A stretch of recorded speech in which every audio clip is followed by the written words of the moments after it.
Hare Krishna, Prabhuji and Mataji. So may we have today's birthday boy coming onto the screen? Mahesh Prabhu, son of Shri Gopal Prabhu. Is he there, Prabhuji?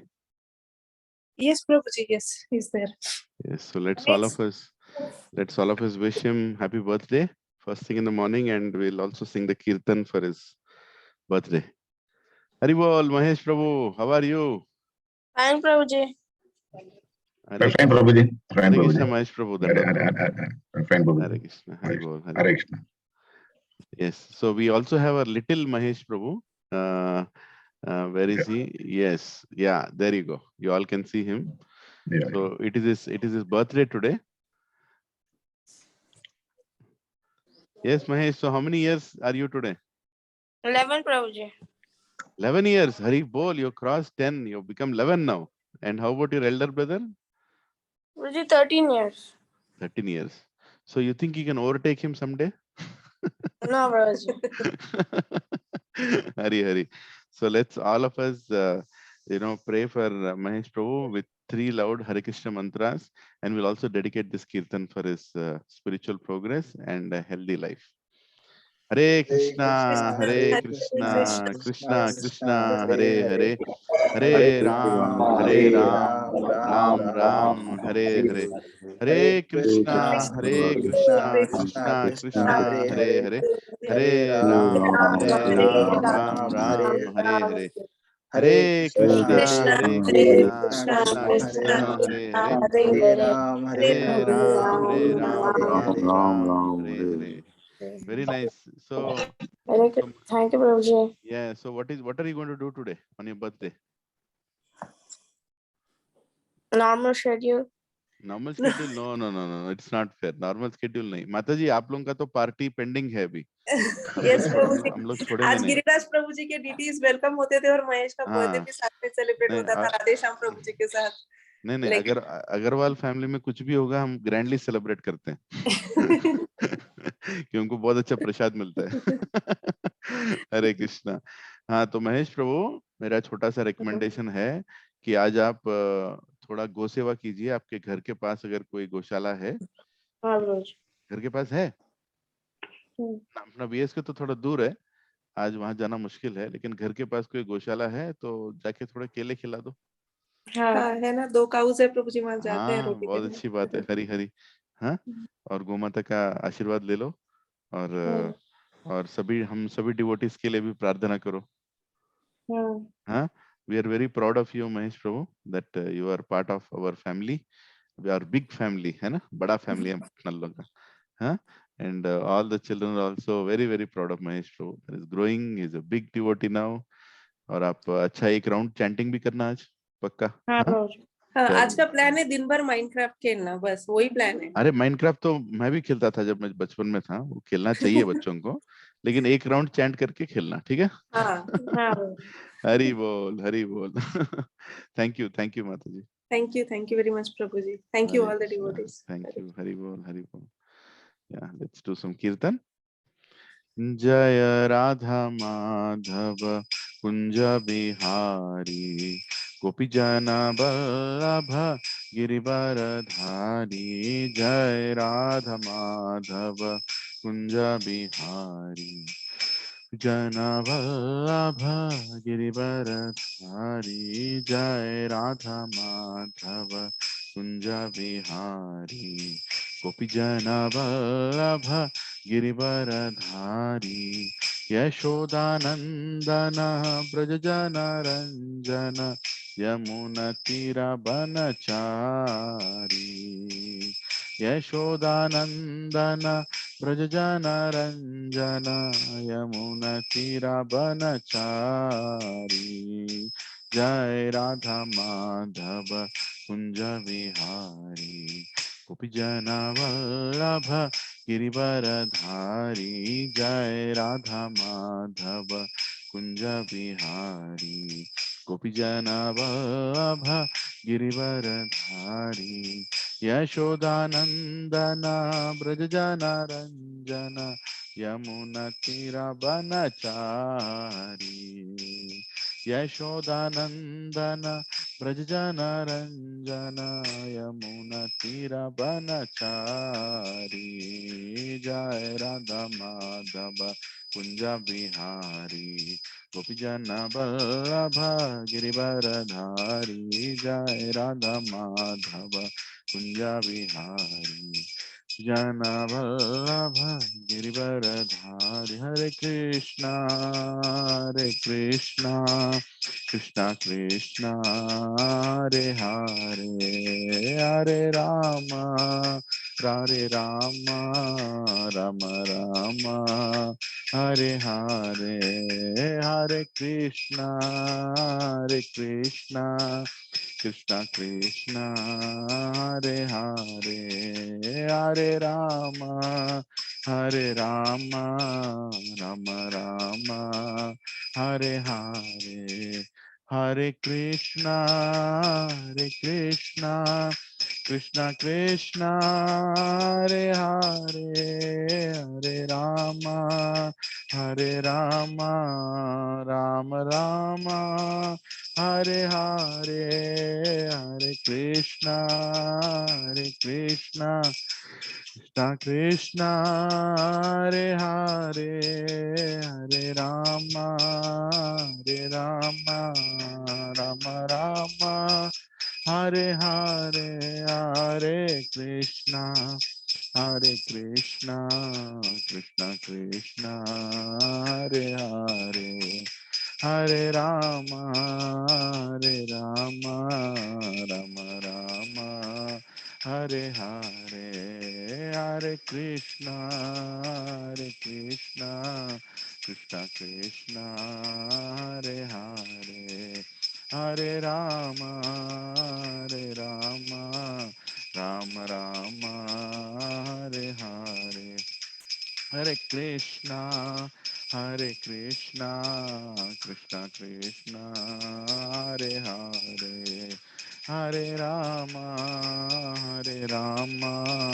Ram Hare Hare जय राधा गोपी वल्लभ राधा गोपी वल्लभ राधा जय राधा मदन मोहन राधा मदन मोहन राधा जयो जगन्नादा जगन्नादा बलदेवा जय सुभद्रा जय जगन्नादा जगन्नादा बलदेवा जय सुभद्रा जगन्नाथ स्वामी नयन पतगामी नयन पतगामी भाव तुम्हें जगन्नाथ स्वामी नयन पतगामी नयन पतगामी भाव तुम्हें निताय गौरांगो निताय गौरांगो निताय गौरांगो गौरहरि गौरांगो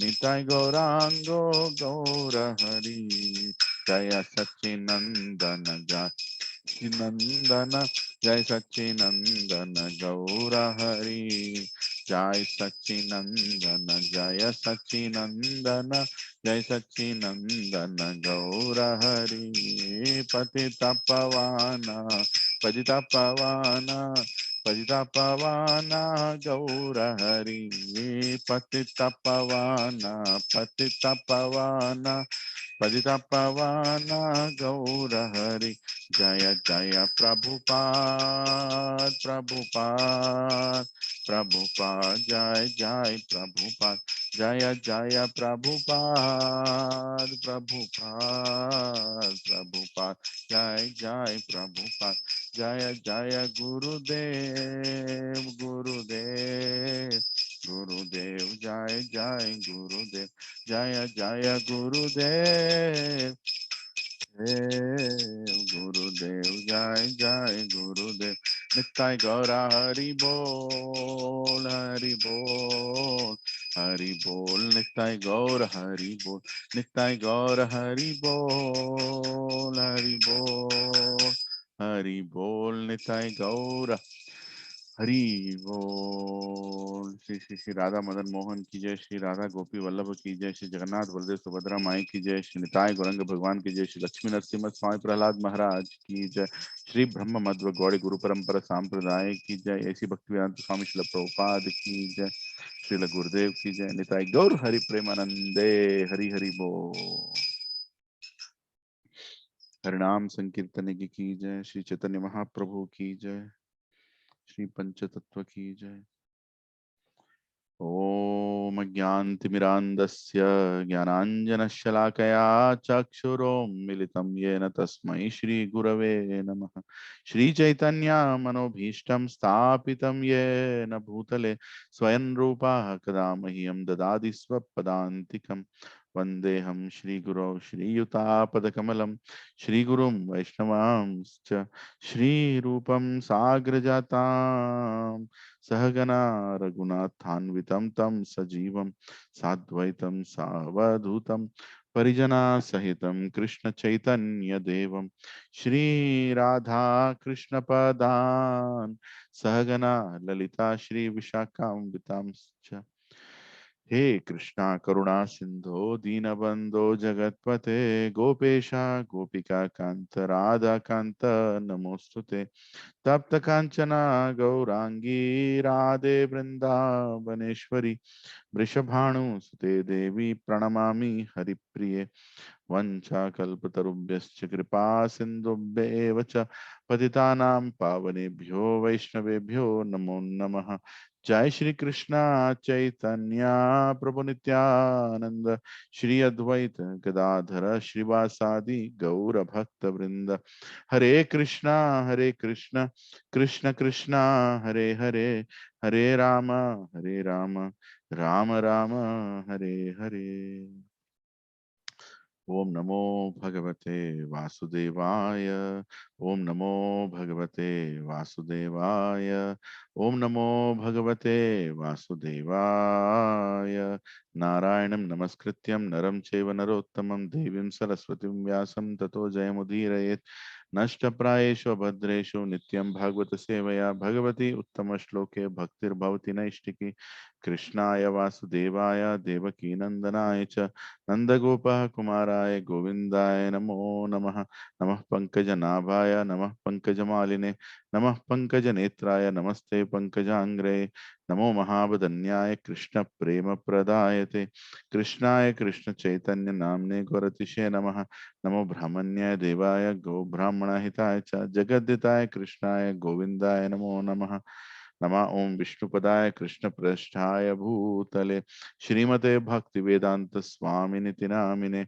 नमस्ते सरस्वद्देवे गौरवाणी प्रचारिणे निर्विशेष शून्यवादि पाश्चात्य देशतारिणे। जय श्री कृष्ण चैतन्य प्रभु नित्यानंद श्री अद्वैत गदाधर शिवसादि गौर भक्त वृंद। हरे कृष्णा कृष्ण कृष्णा हरे हरे, हरे राम राम राम हरे हरे। चेतोदर्पणमर्जनं भवमहाद्वाग्निर्वापनं श्रेयकैरिव चन्द्रिकावितरणं विद्यावधूजीवनम् आनन्दं बुधिवर्धनं प्रतिपदं पूर्णामृतस्वादनं सर्वत्मस्थापनं परं विजयते श्रीकृष्णसङ्कीर्तनं। नाम्नामकारि बहुडा निज सर्वशक्ति तत्रातिपा नियमिता स्मरणेन काल एतादृशी तव कृपा भगवन् ममापि दुर्दैवमिदृशम् इह जानननुरागः तृणादपि सुनीचेन तरोरपि सहिष्णुना माननीय मानदेन कीर्तनय्य सदा हरि। न धनं न जनं न सुन्दरीं कवितं वा जगदीश कामये मम जन्मनि जन्मनीश्वरे भवतद्भक्तिरह्वैतकी त्वयि।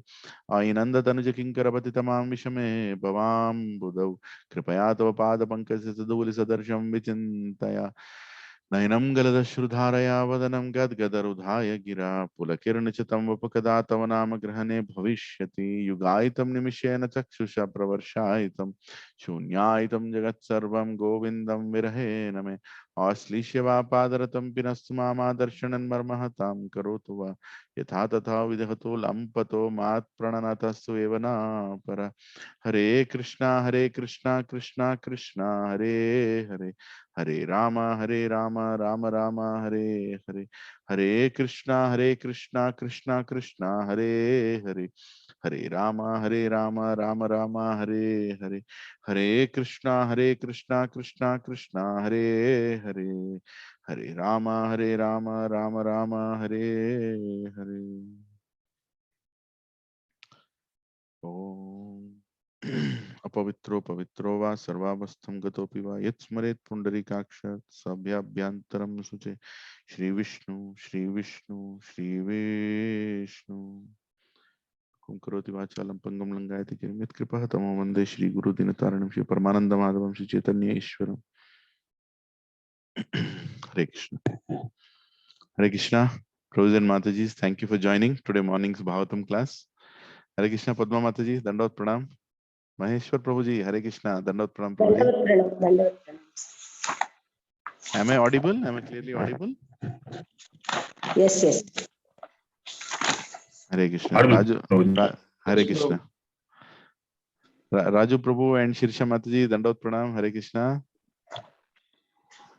Hare Krishna Prabhuji, Hare Dandavат Pranam. Krishna. Thank you, Prabhuji, for joining. Anandaram Prabhuji and Charane Mataji, thank you for joining. Dandavata Pranam Prabhu. Yes, Dandavat Pranam Prabhuji. Shri Giraj Prabhu and Lavanya Mataji, thank you for joining. Hare Krishna. Dandavат Pranam Prabhuji, Hare Krishna. Hare Krishna. Vanilla Mataji, Hari Bol, the most enthusiastic devotee. Hare Krishna Prabhu Dandavata Pranam. Hari Bol. Vinod Kumar Prabhu, Hari Bol. So nice to have you on this call. Hare Krishna. Thank you for joining. Hare Krishna. Praveen Prabhu and Suma Mataji, Hari Bol, Dandavata Pranam, Hare Krishna. Hare Krishna Prabhuji Dandavata Pranam. Hare Krishna. Prabhakar Prabhu, Hare Krishna, Dandavata Pranam Prabhuji. Dandavata Pranam Prabhuji. Pavan Prabhuji, Hare Krishna. Thank you for joining.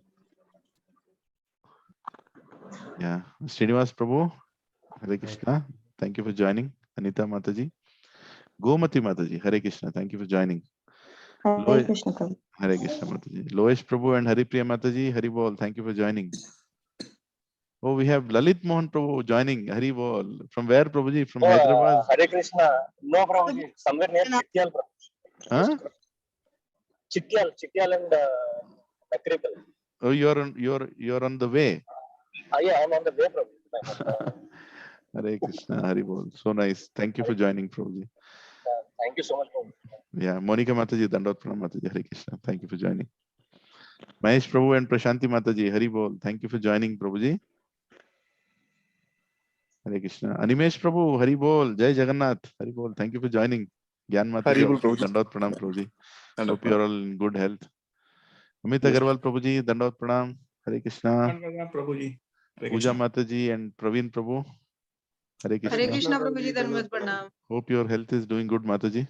You're all safe. ठीक है प्रभु जी. Hare Krishna. Thank you. Thank you. Hari Bol.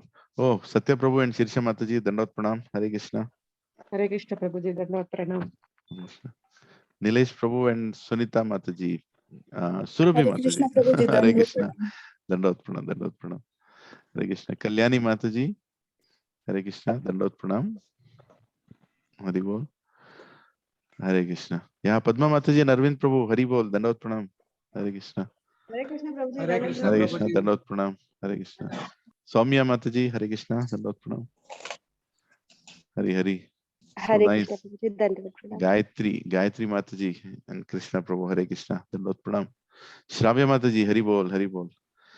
So nice to meet the whole family. Large family. Dandavata Pranam Prabhuji. Bhagavatam family. Yes, Mataji, Dandavata Pranam. Thank you. And Madhavi Mataji and Prasad Prabhu, Hare Krishna, Dandavata Pranam. Hare Krishna Prabhuji Dandavata Pranam. Yeah. So actually, this can somebody tell before we get started? Can somebody tell what is the greatest contribution by a devotee? In our lives, what is the greatest contribution of devotee in our lives? I mean, there are many contributions, but if you put something, association, yes, and Distribution of books, Prabhuji. through association, what is the greatest contribution? Through Makes us association. remember Krishna. So that is the point. That is the point. So he makes us remember Krishna, right? He makes us remember Krishna. 1 second, I am trying to pull up somebody's name. Yeah. So he makes us remember Krishna. That's the most important thing. Prabhuji and Matajis, there are many people in this world who make us forget Krishna, as you all know, right? The moment you go out of this satsang, um, nobody talks about Krishna. Nobody talks about who we are. Nobody talks about why we have taken birth. Nobody talks about the subject matters. Even sometimes in the name of devotion, in the name of so-called activities, but nobody makes us remind Krishna. But there are only few people in our life, and fortunately few people in our life who make us remember Krishna. And you all are the families who are making me remember Krishna today morning. So that's why I'm very grateful. That's why I want to personally thank each one of you for being there. Because whenever I see you, I remember Krishna. Because through Krishna we are connected, isn't it? What is the connection other than Krishna, right? So whenever we meet, we talk about Krishna. Whenever we meet, we discuss about Krishna. Whenever we are in trouble, we pray for each other. And what do we pray? Hare Krishna, Krishna Krishna, Hare Hare, Hare Ram, Ram Ram, Hare Hare. So in every way, we are the group which reminds each other about Krishna. And that is the most important. Apparently, that is the most important activity in our life, is to remember Krishna and never forget Krishna. Right. So today's topic, before I get on to today's topic, so I would want to remember one very great Vaishnav who left his body yesterday morning. His Grace Vamsidhar Prabhuji from Bombay. And, he has done a lot of contributions to our movement. Being a simple Grahastha also, he has influenced many, many families to come to Krishna consciousness. And what is the greatest activity that he has done once again? Making people remember Krishna, right? That's what he has done. So let us all, pray for his family, his daughters, and all the devotees now who are going to miss him, whom he has cultivated or brought to Krishna consciousness, introduced them, served them, that he remains an inspiration for everybody, and they all continue to make progress, right? Because ours is society. No single person can actually do more. We are a society. Even if one devotee leaves, Krishna sends another devotee to, fill in and make us progress in Krishna consciousness. So I'm sure somebody else will also take charge as in Prabhuji's absence, but Prabhuji's absence will always be felt. So if there is any devotee from Bombay who knows, I think Akinchan Priya Prabhu or Murlidhar Govind Prabhu, he was his counselor. So if you know any glories over that Prabhuji, if you want to say in a couple of minutes, I'll be very happy, and all devotees will know more about Vamsidhar Prabhu. Yes, Hare Krishna. Hare Krishna, Dandavat. Yes, Dandavat Prabhuji. Yeah, I think I have started my Krishna consciousness there, probably from there, and they are holding this congregational program in CBD Belapur. So at that time, Akinchana Krishna Das was Brahmachari was serving there regularly on every Saturdays. So they used to have a program there. At least in the 2009 itself, there were more than 108 devotees chanting 16 rounds. There are Hare plus Krishna. plus other devotees who are chanting 4 rounds, 8 rounds. So at least there were more than 108 devotees chanting 16 rounds at that time. So I think that Belapur program they are doing from 2002 onwards. In 2002 onwards, almost they are doing this congregational program for more than 20 years. And His Grace Gaurang Prabhu used to come there. Gopinath Prabhu used to come there for the special festivals and all. And Her Grace Janvi Mataji, Janvi Mataji. And more, he used to do a lot of services to the temple. He was a counselor for the many of us. And it's a system in Shri Radha Gopinath temple that we have counselor, counselee, and we have mentor, mentees. So under him there are many mentors. Again, under mentors there are mentees and all. So that is the thing. So he had many mentors under him, and he used to do all kinds of services for the temple. and specially used to get lot of funds actually for the temple. Lot of funds, like especially for the Janmashtami and all. Used to collect lot of funds. You cannot imagine the funds we used to get. It would be in crores actually. That would be the used to go and get actually. So he has done a lot of services probably like that. So and there are many Kanyadans also he has done actually. Hare Krishna. So many Kanyadans. And there is one devotee here in Hyderabad temple also. So and I don't remember. I remember his name, but I don't remember the Mataji's. So he has done a lot of services for the temple. So and book distribution, he is again specialist in book distribution. And Baldev is great. Baldev Prabhuji is serving there to Navi Mumbai congregation, and also is close to this association. And also these are the some of the things Prabhuji about him. So yeah, so they had a flat and in CBD Belapur. Belapur is the place actually in Navi Mumbai. So and they have these like you have the hall, right? So every Saturday, all Saturdays is booked for almost from 20 years and all every Saturday. So so everybody is to cook there. Every festival it used to happen there. So that is what. So a lot of book distribution and all. There is some video also. In 10 minutes, they could distribute around 700 books in 10 minutes last year. 700 Bhagavad Gitas and all in just 10 minutes. Where they have put all the devotees in every exit and all.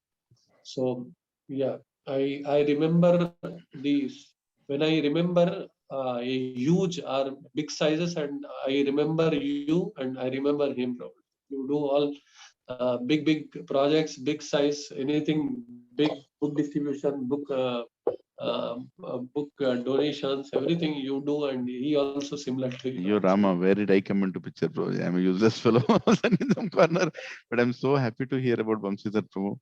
And thank you for sharing, Prabhuji. You know, many of us don't know about him, and many of us don't know about some very glorious devotees who have dedicated their lives for Krishna consciousness. If it's not important to know, but what he used to do on a material front, Prabhuji, he is like a businessman or he was an employee. No, he used to invest Prabhuji. That is what I know. Investor. Okay. Earlier he used to work in IDBI, I believe. But he invests lots and puts all this and use that money in Krishna consciousness actually. So that is what I understand. And that is what I understand. And one more thing is, I was working in Reliance Industries actually, and I left that company. This is the personal thing. I left the company on last day. I met my boss. So my boss told me to stay back. I'll give you big position. And he could understand from my Kantimala at that time in 2010 that I was a devotee. So he asked me where you are going for the programs and all. I told I'm going to see Belapur and all. Belapur is the place in Navi Mumbai. So he asked me, so where do you go in Belapur? So I told his material name is Saundar Raman actually. So so I told at that time I told him address of that place where I used to go. So from that I could understand that my boss sister is his wife actually, his spouse. Hare Krishna. So that was the last day. I served there for 5 years, but we didn't know. But that was the thing. So that is the one thing that I could say. Yeah, and Murlidhar Prabhu is constantly actually. He was part of that program, but I went. I have chosen different counselor actually because of some reasons and all, where I was staying. So yeah, I think Murlidhar Prabhu, if they're in the call, you can share. So. Yes, wonderful things to know about Prabhuji. And if some of you don't know whom we are talking about, let me show his picture to all of you. There you go. Wait a second. Is it Tamilian Prabhuji? Yes, this is the Prabhuji we are talking about. You can see his picture. Yeah. Yes. So glorious Prabhuji has done so much services. This is his material dress, but I've never seen his material dress. I've always seen him with big, kurta and basically dhoti kurta. And in the yatras, I see him garlanding Maharaj. Radhanath Swami Maharaj. He goes and garlands on the stage, and he's always around the stage doing so many services. So wonderful. This is it's a glorious departure of a devotee, right? A devotee departs, there is so much glorious things to talk about him. See, Prabhuji and Mataji, materialistically, materialistically people achieve a lot of things, but glorious are the lives of devotees, and we all are grahasthas in this call, and we need to take inspiration from grahasthas like Vamsidhar Prabhu, right? He also had a family, he also had financial responsibilities, and he also had so many things to take care of, but he kept Krishna in the center of his life, right?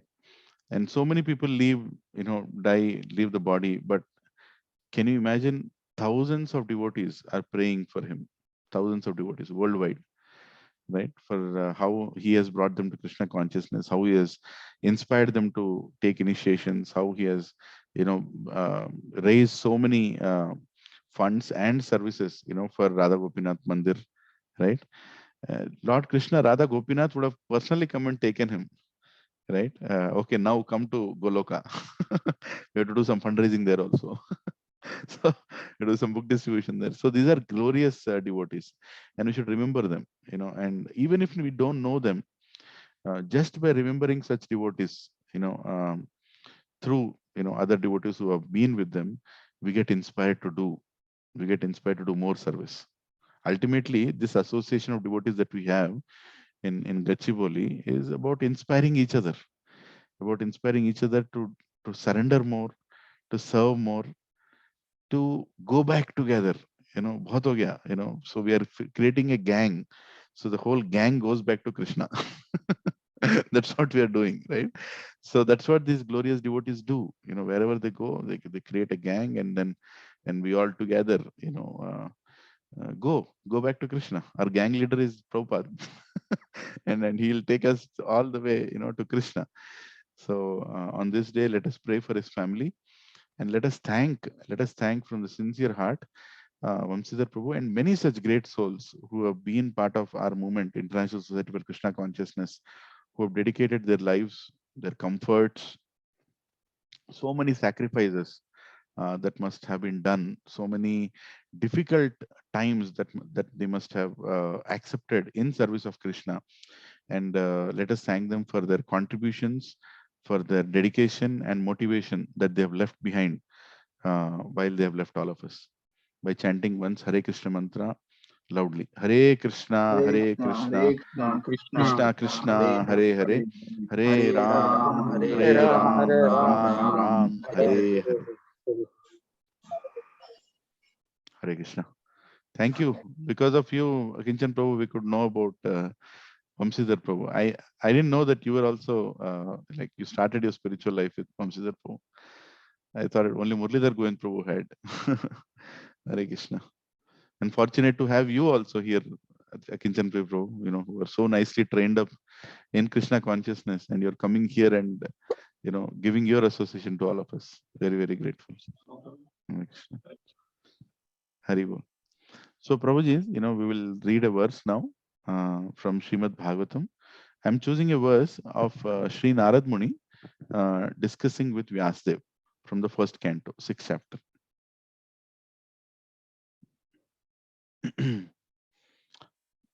Now this verse I have not learned it, but we'll try to sing, and you can try to repeat after me.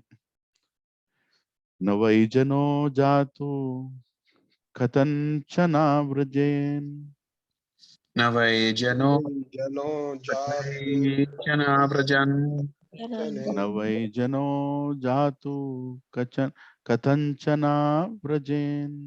Navai Navai jano jatu kathanchana vrajan. Mukunda sevyai anyavad anga samshritim. Mukunda Devi anyavad anga Anga samskritam. Samsritim. Mukunda sevyai anyavad anga samshritim. Mukunda Devi anyavad anga Anga samskritam. Samsritim. Smaran mukundangri upaguhanam punar. Smaran Abhuhanam punar. Smaran mukundangri upaguhanam punar. Smaran mukundang upaguhanam punar. Vihatum ichena raso graho jana. Vihatmichena narasa brahojana. Vihatum ichena raso graho jana. Vihatmichena narasa brahojana.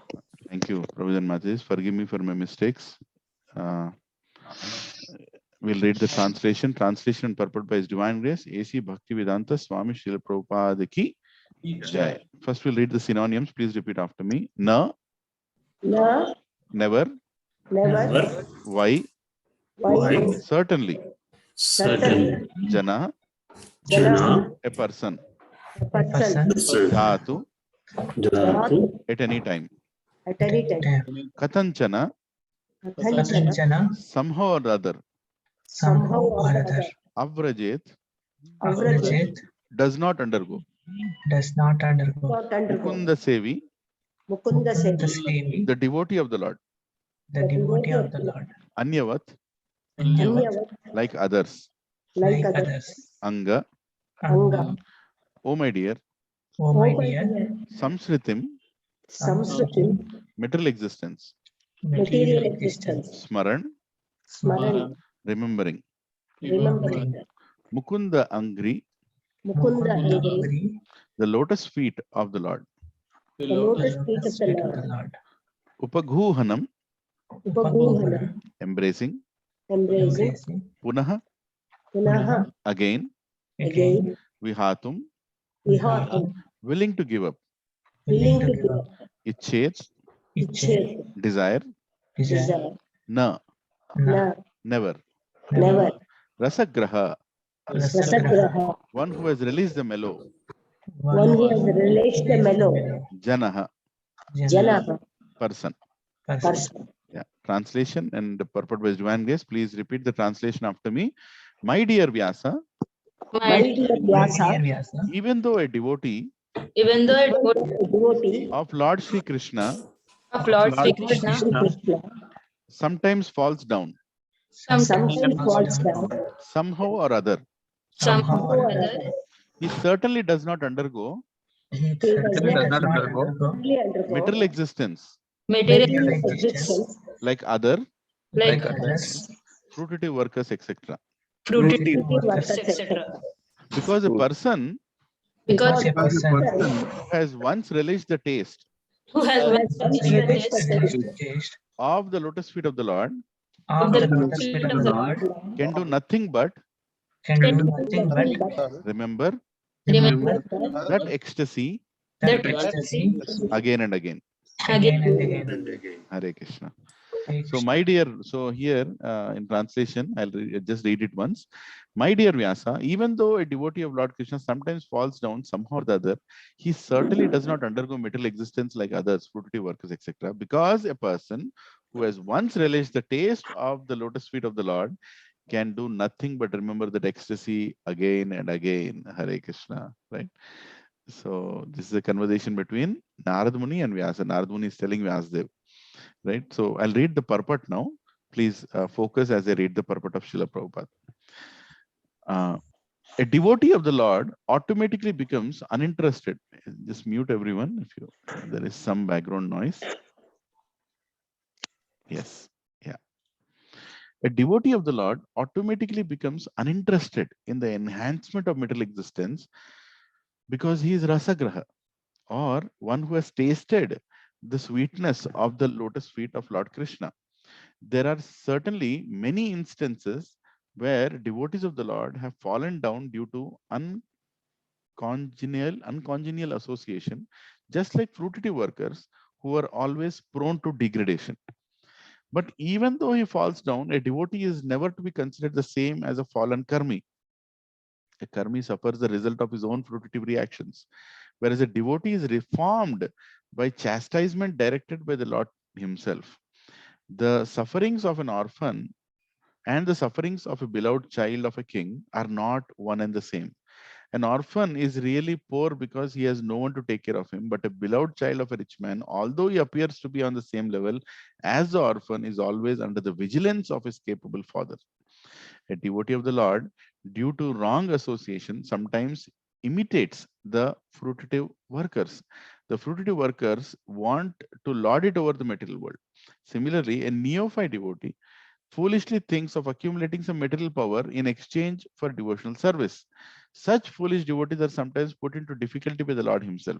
As a special favor, he may remove all material paraphernalia. By such action, the bewildered devotee is forsaken by all friends and relatives. And so he comes to his senses again by the mercy of the Lord and is set to execute his devotional service. In the Bhagavad Gita, it is also said that such fallen devotees are given a chance to take birth in a family of highly qualified brahmanas or in a rich mercantile family. A devotee in such a position is not as fortunate as one who is chastised by the Lord and put into a position seemingly of helplessness. The devotee who becomes helpless by the will of the Lord is more fortunate than those who are born in good families.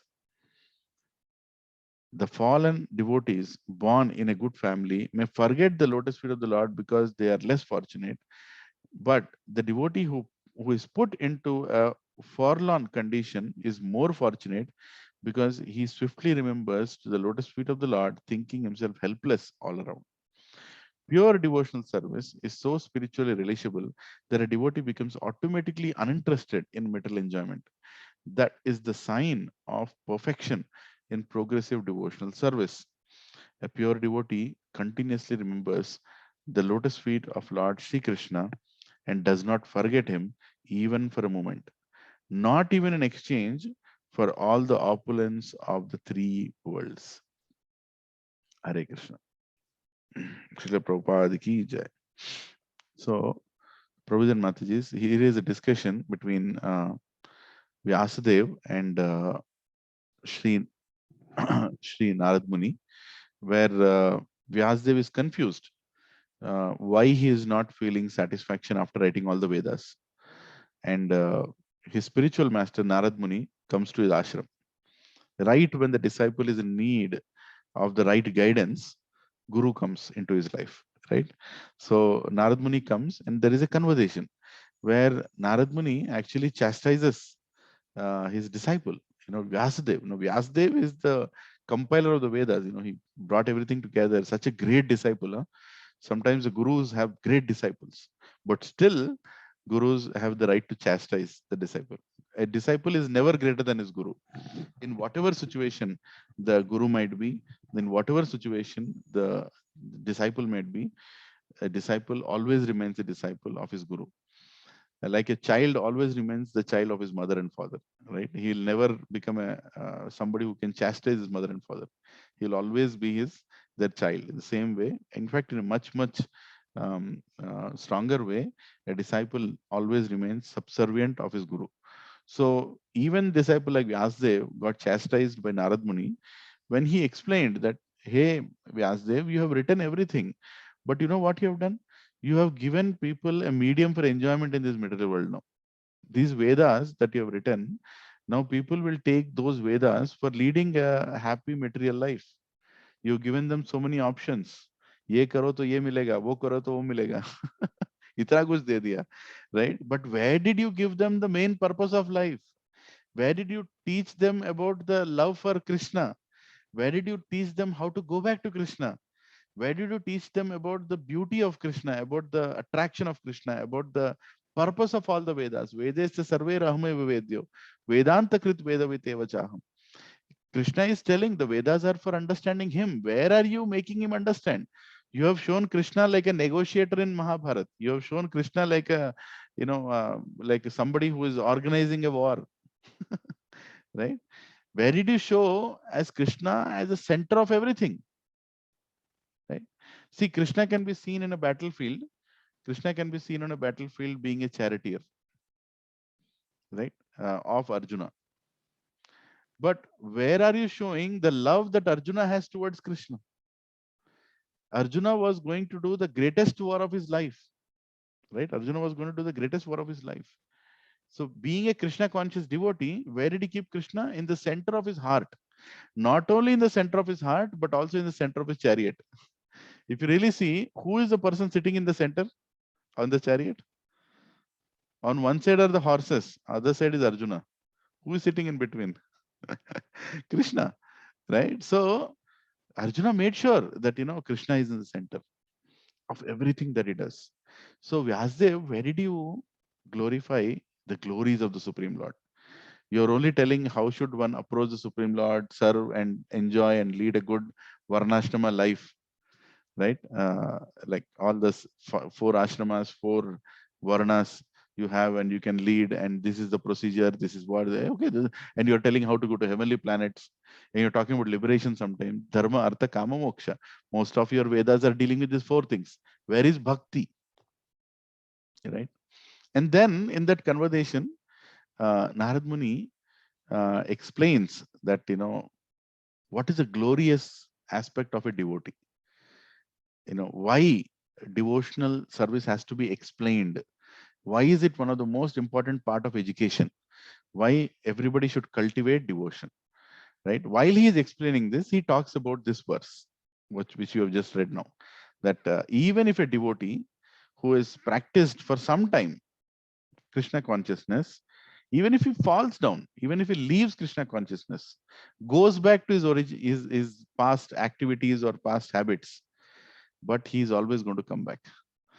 Just a matter of time, he'll come back. Because anybody who has tasted the rasa of Mukunda, the prasad of Mukunda, the darshan of Mukunda, can never leave Mukunda, right? Can never leave. So Prabhupada and Mataji, some of the devotees in our own life, we have seen them coming to satsang, staying for some time and then leaving. Don't think that Krishna has left them. Krishna is not going to leave them. Maybe they left the satsang for some time, but somewhere or the other, another devotee will catch hold of him, right? Somewhere or the other, they will get connected again.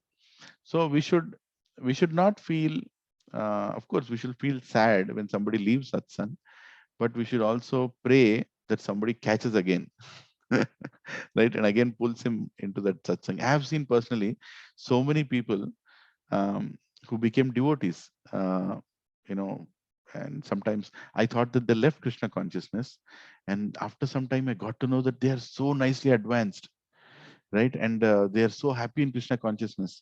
And sometimes they call me and tell, Prabhu, now I'm connected, now I'm so happy. And really, you are continuing? Yes, I'm continuing. And there are some devotees who never used to chant one round also. And they went to some other place, some city, some country, and they got connected to devotees, and they're chanting 16 rounds now. Some even got initiated, right? So it happens, like somebody preached me, and I'm somewhere, he's somewhere, but Krishna is taking care of everybody, right? All of you wonderful families in this satsang right now, you all have started your spiritual life, right? Through nice education of Krishna consciousness. Krishna is not going to leave you. Even if you want to run away, pakadenge fir se, Krishna will hold you again. Even if you say, Krishna, I'm not interested, let me go back to my material life, he is not going to leave you. He will send devotees. He will send devotees into your life again and again, and he will claim you back. Because Krishna is very difficult person to approach. At the same time, more difficult to run away.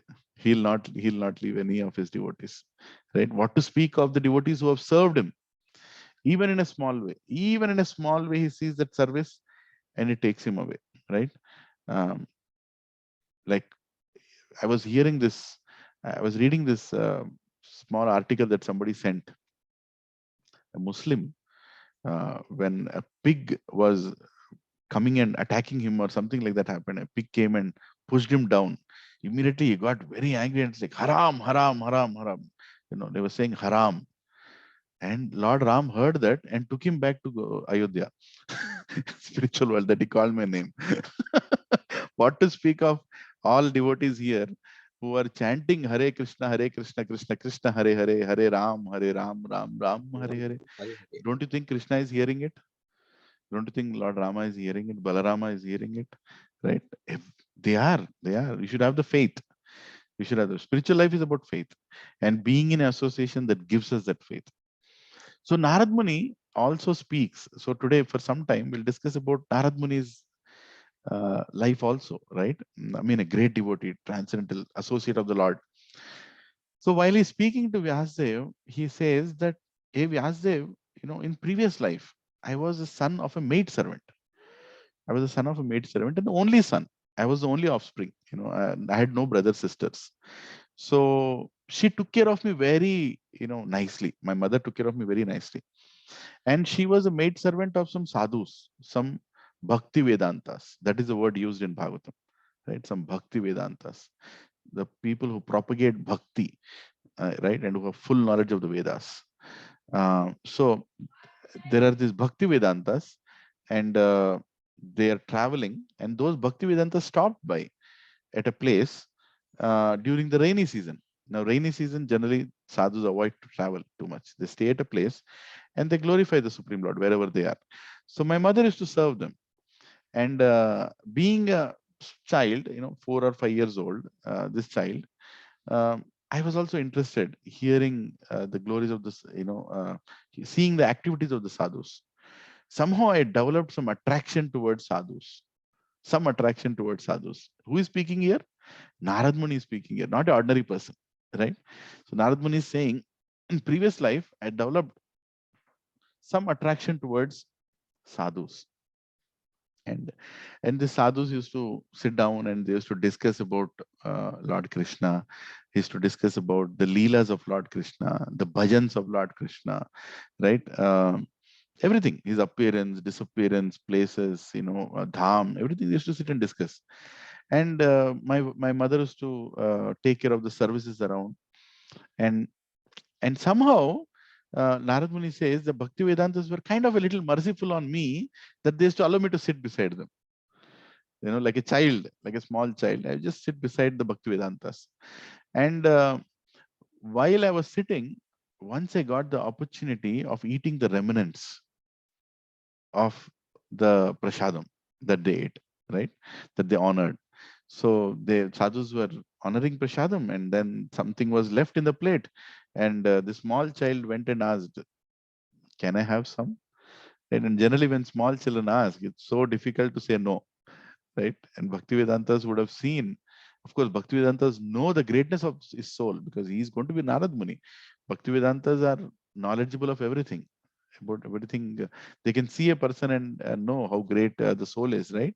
So immediately they gave that remnants, right? And it's very important to understand that remnants should not be snatched, right? Remnants should be given by the sadhu. Remnants are something that the sadhu gives. It's not like you go to a sadhu and say, Maharaj, what is happening there? And he looks there and you pick up a remnant from there. You can't do that kind of tricks and, or try to cheatingly take away or, we should not do all that. A remnant has to be given. That is a mercy of a sadhu. When a sadhu leaves something in his plate and that you take it, he's leaving it because he wants you to take it, right? And you take it and you honor it. That's the greatest. It's not a material thing that you're eating. You're honoring Maha Prasad. So what comes from God is Prasad, and what is left by a devotee is called Maha Prasad, right?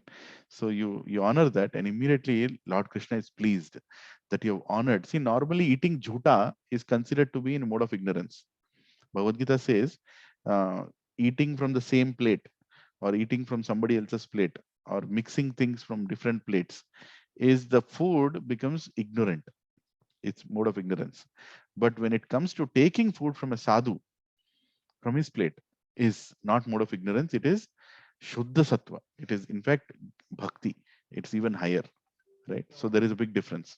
So Narad Muni took this prasadam, Mahaprasadam from the plate, and he was very peaceful and happy, when he was a small boy, not as Narad Muni in his previous life I'm talking about. And then those sadhus were very happy looking at Narad Muni, and when they were going to leave, after that 4 months time, the Bhaktivedantas felt we should give some good knowledge to this boy. So they actually initiated Narad Muni. So Narad Muni got initiated. The Bhaktivedantas initiated him and gave him some very, very sacred knowledge about the Supreme Lord from the Vedas, and they left. Then after initiation, there is a verse where Vyasdev is asking Narad Muni, so Narad Muni, what happened after initiation? Right? In the next chapter, 6th chapter, I think the 5th verse, 5th or 6th, Vyasdev says, asks his guru, so you got initiated and the Bhaktivedantas left. So what happened after initiation? And one more thing, how come you remember your previous life? How come how is it that you got so you got the mercy then, and then how come you became Narada? How come you remember your previous life? What exactly is the glorious thing that happened, that you're such a great associate of the Supreme Lord? What happened after? Right? So this is a very logical question asked by Vyasdev, and then Narad Muni explains that yes, they initiated me and then they left, and then my mother, we continued to stay there, but I was always remembering the Bhaktivedantas. I was always remembering the what I heard. So, and after some time, it so happened that my mother was going and doing her duties, her daily duties, and in the jungle, she got 1 second, Prajna, 1 second.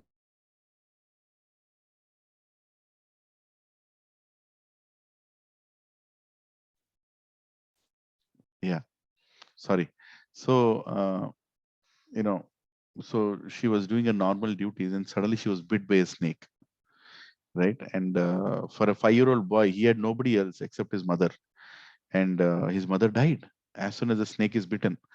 And in the conversation, Narad Muni says that even as a 5-year-old child, because I was blessed by the Bhaktivedantas, because I understood the essence of life and the temporariness of this body and the eternality of the soul, I understood this as an act sanctioned by Lord Krishna for my advancement in spiritual life.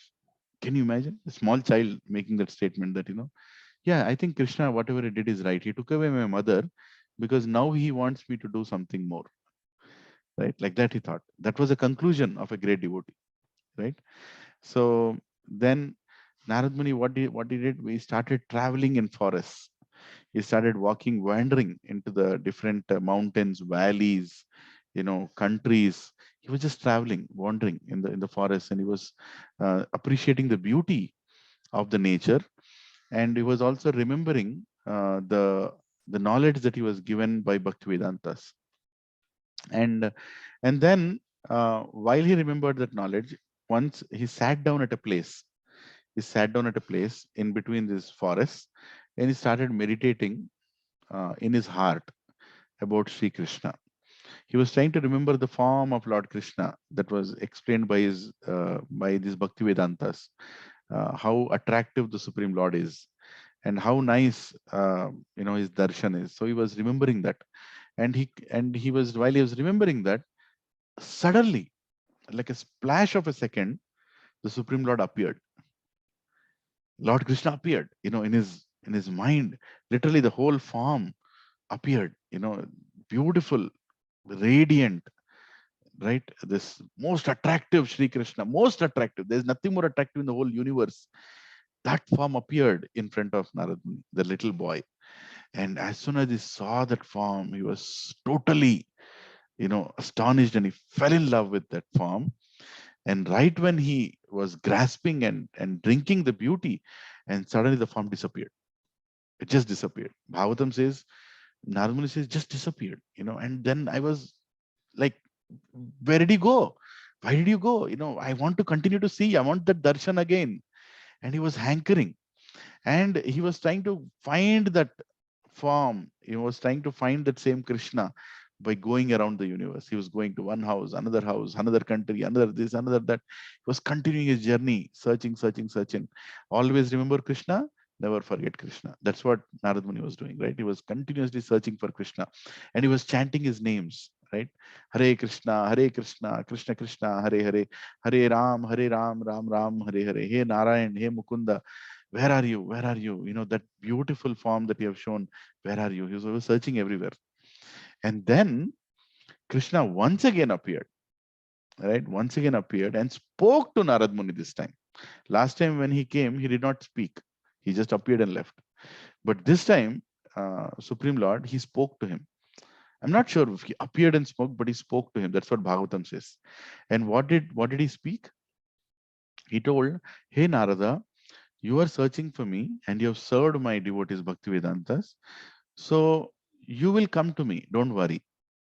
So you will have a great birth, and you will become a devotee, and you will never forget me, and I will never forget you. Don't worry about what has happened, what is going to happen in your life, but just remember that I will not forget you, and you will not forget me, and you will come to me. Like that assurance he gave. He gave that assurance, and he left. And again the voice left. And after that, Narad Muni became very happy. That boy in his previous life became very happy that Krishna has assured me that he's not going to forget me. And I will go back to him, right? He has assured me. So with that feeling, he traveled the globe, and as a child and as somebody who had taken up darshan, even grew up, he was traveling around like a person untouched by the good and bad of this world, untouched by anything materially good, untouched by anything materially bad. See, that's one of the qualities that Bhagavatam explains the devotee has, is that he doesn't see anything as inauspicious, because he sees everything is being controlled and sanctioned by Krishna. Everything that happens, there has to be a good reason for something to happen, especially in devotee's life. Like in the previous purport that we read, it is explained that if any bad or good is happening in a materialistic person's life, that's because of his own deeds. But if a bad is happening or good is happening in any devotee's life, that's perfectly the act of Krishna for that devotee, a chastisement on the devotee. Right? You remember reading that? I was reading that, that Supreme Lord is personally taking care of his devotee. He might even remove all the material things from the devotee's life. Or, why to say remove? He might even give. He might even give so many material things so that he can use that in service of Krishna. Right? So, Prabhus and Matajis, my humble request to all of you is, whenever you see a devotee, don't try to measure him materially. Because what he's got is also given by Krishna only. Right? And what he has, he's going to use it for Krishna only. Right? So never ever, see a devotee in a material platform. How are things going? Easy poor, easy rich, a big house, small house, this thing. That is not a way to look at a devotee, because everything the devotee is given is Krishna. Krishna is giving him, and everything that is going to take away also is going to be, for example, some devotee lost everything. That is also taken care by Krishna only. Krishna is in charge of his devotees. Remember that always. Krishna is personally taking care of them. So we should be very careful how we speak to devotees. Very, very careful. In our words, if we try to, speak about a devotee's wealth, or if we try to speak about a devotee's opulence, or we speak about a devotee's poor situation, or a devotee's decisions in his material life, it's not a good discussion to have, right? Because devotees do things for their Krishna conscious upliftment, and you cannot judge a devotee. You cannot judge a devotee. Like one example is Pundarik Vidyanidhi, when is in Chaitanya Charitamrita, When Gadadhar Pandit, Swayam Radharani, visits Pundarik Vidyanidhi, and she sees that this Pundarik Vidyanidhi is living in a big palace, and he is taking bath in a swimming pool kind of a thing inside his house, and there are a lot of girls around him, and he's thinking, why did Chaitanya Mahaprabhu send me to this person? He looks to be absolute materialistic person, right? And he is absolutely enjoying bodily pleasures. But as he spends a little time, he realizes that Pundarik Vidyanidhi is actually completely transcendental to everything that is happening around him. And suddenly he sees Pundarik Vidyanidhi is reading Bhagavatam, and in Bhagavatam, Putana is delivered by Lord Krishna to Goloka, and Pundarik Vidyanidhi is jumping with happiness, forgetting his existence, forgetting what he is doing, and like a mad person that, hey Krishna, you are so merciful, like that. And then Gadadhar Pandit, oh my God, what kind of a devotee is he, right? So it can happen with anyone. If Gadadhar Pandit, Swayam Radharani, could get bewildered by the actions of a devotee, what are we? What are we? And what is the immediate decision that Gadadhar Pandit takes? He says, I'm going to take initiation from Pundarik Vidyanidhi.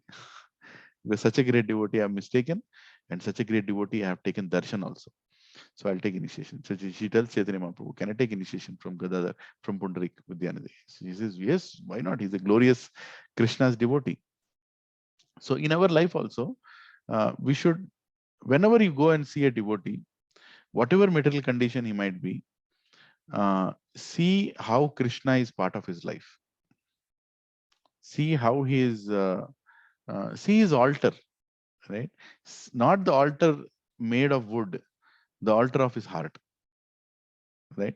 The altar of his, how much Krishna is part of his life, how much Krishna is controlling his life, right? And running his life. That is what we should take inspiration from, right? And that is the most important thing. Sometimes somebody has a big altar in the house, somebody has a small altar. Ye to chalega.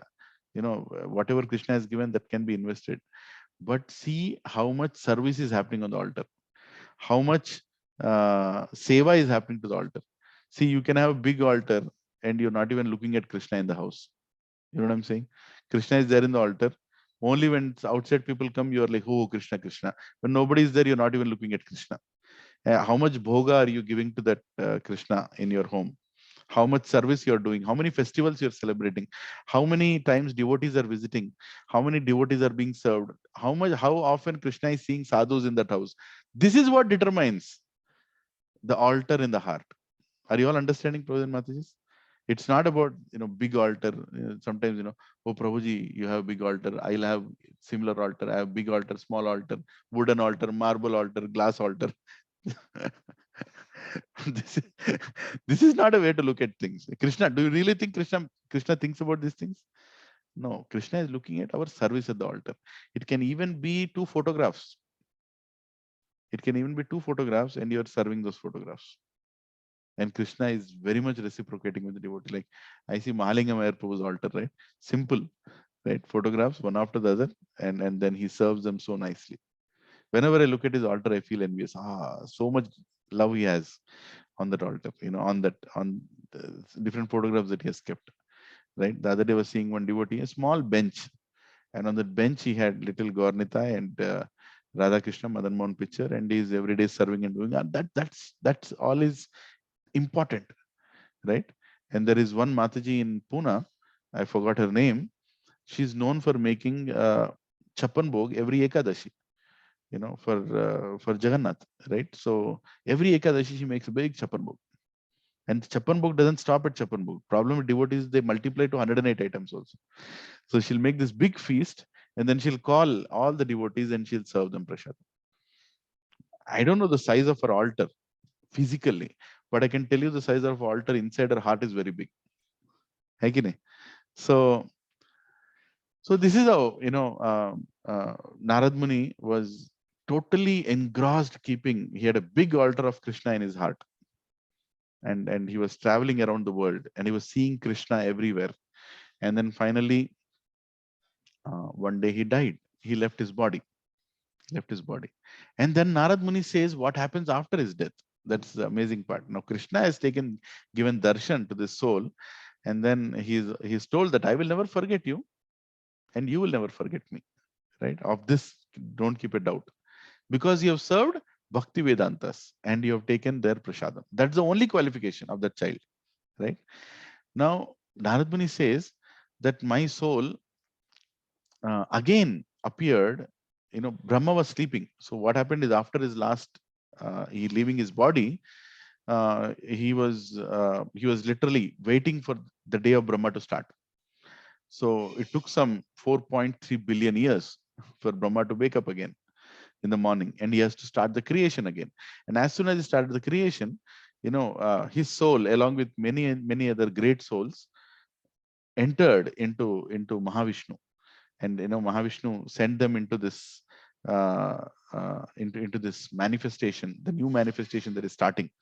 And then he became one of the great childs of Brahma, of that particular universe. Right? He says these verses, I became one of the child of Brahma, along with great rishis, other great rishis who have taken birth from Brahma. I was also one among them. I became his son. Right? But this time I did not get a material body, but I got a transcendental body. I got a spiritual body. And I also got this veena. And this veena makes me sing Krishna's glories. And I also got bhakti, that Krishna gave me. So I am very happy and very, very satisfied that I have finally settled down in an eternal role to play with Krishna and to serve Krishna. That is my situation now. Right? And that is why I remember my past life, because Krishna has given me this this position of a devotee. I remember my past life. Right? And all this started because I served the Bhakti Vedantas.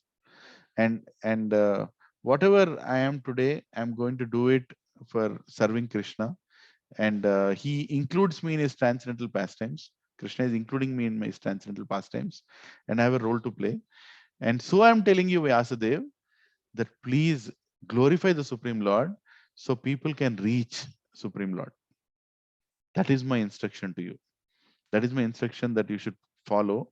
That you have written a lot of Vedas, but say about those glorious devotees and the pastimes of the devotees. Right? 1 second. 1 minute.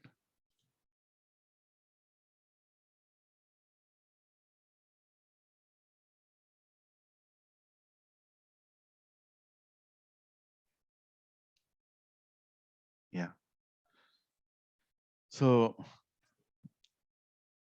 that's the pastime of Narad Muni and Vyasdev. And Narad Muni then finally leaves Vyasdev after speaking this pastime. And Vyasdev is very happy that my guru has come and he has told me what I missed writing, and now I know what to do.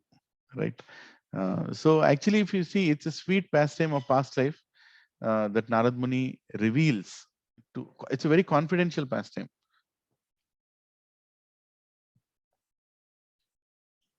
It's a very confidential pastime that he reveals to his dear disciple Vyasdev.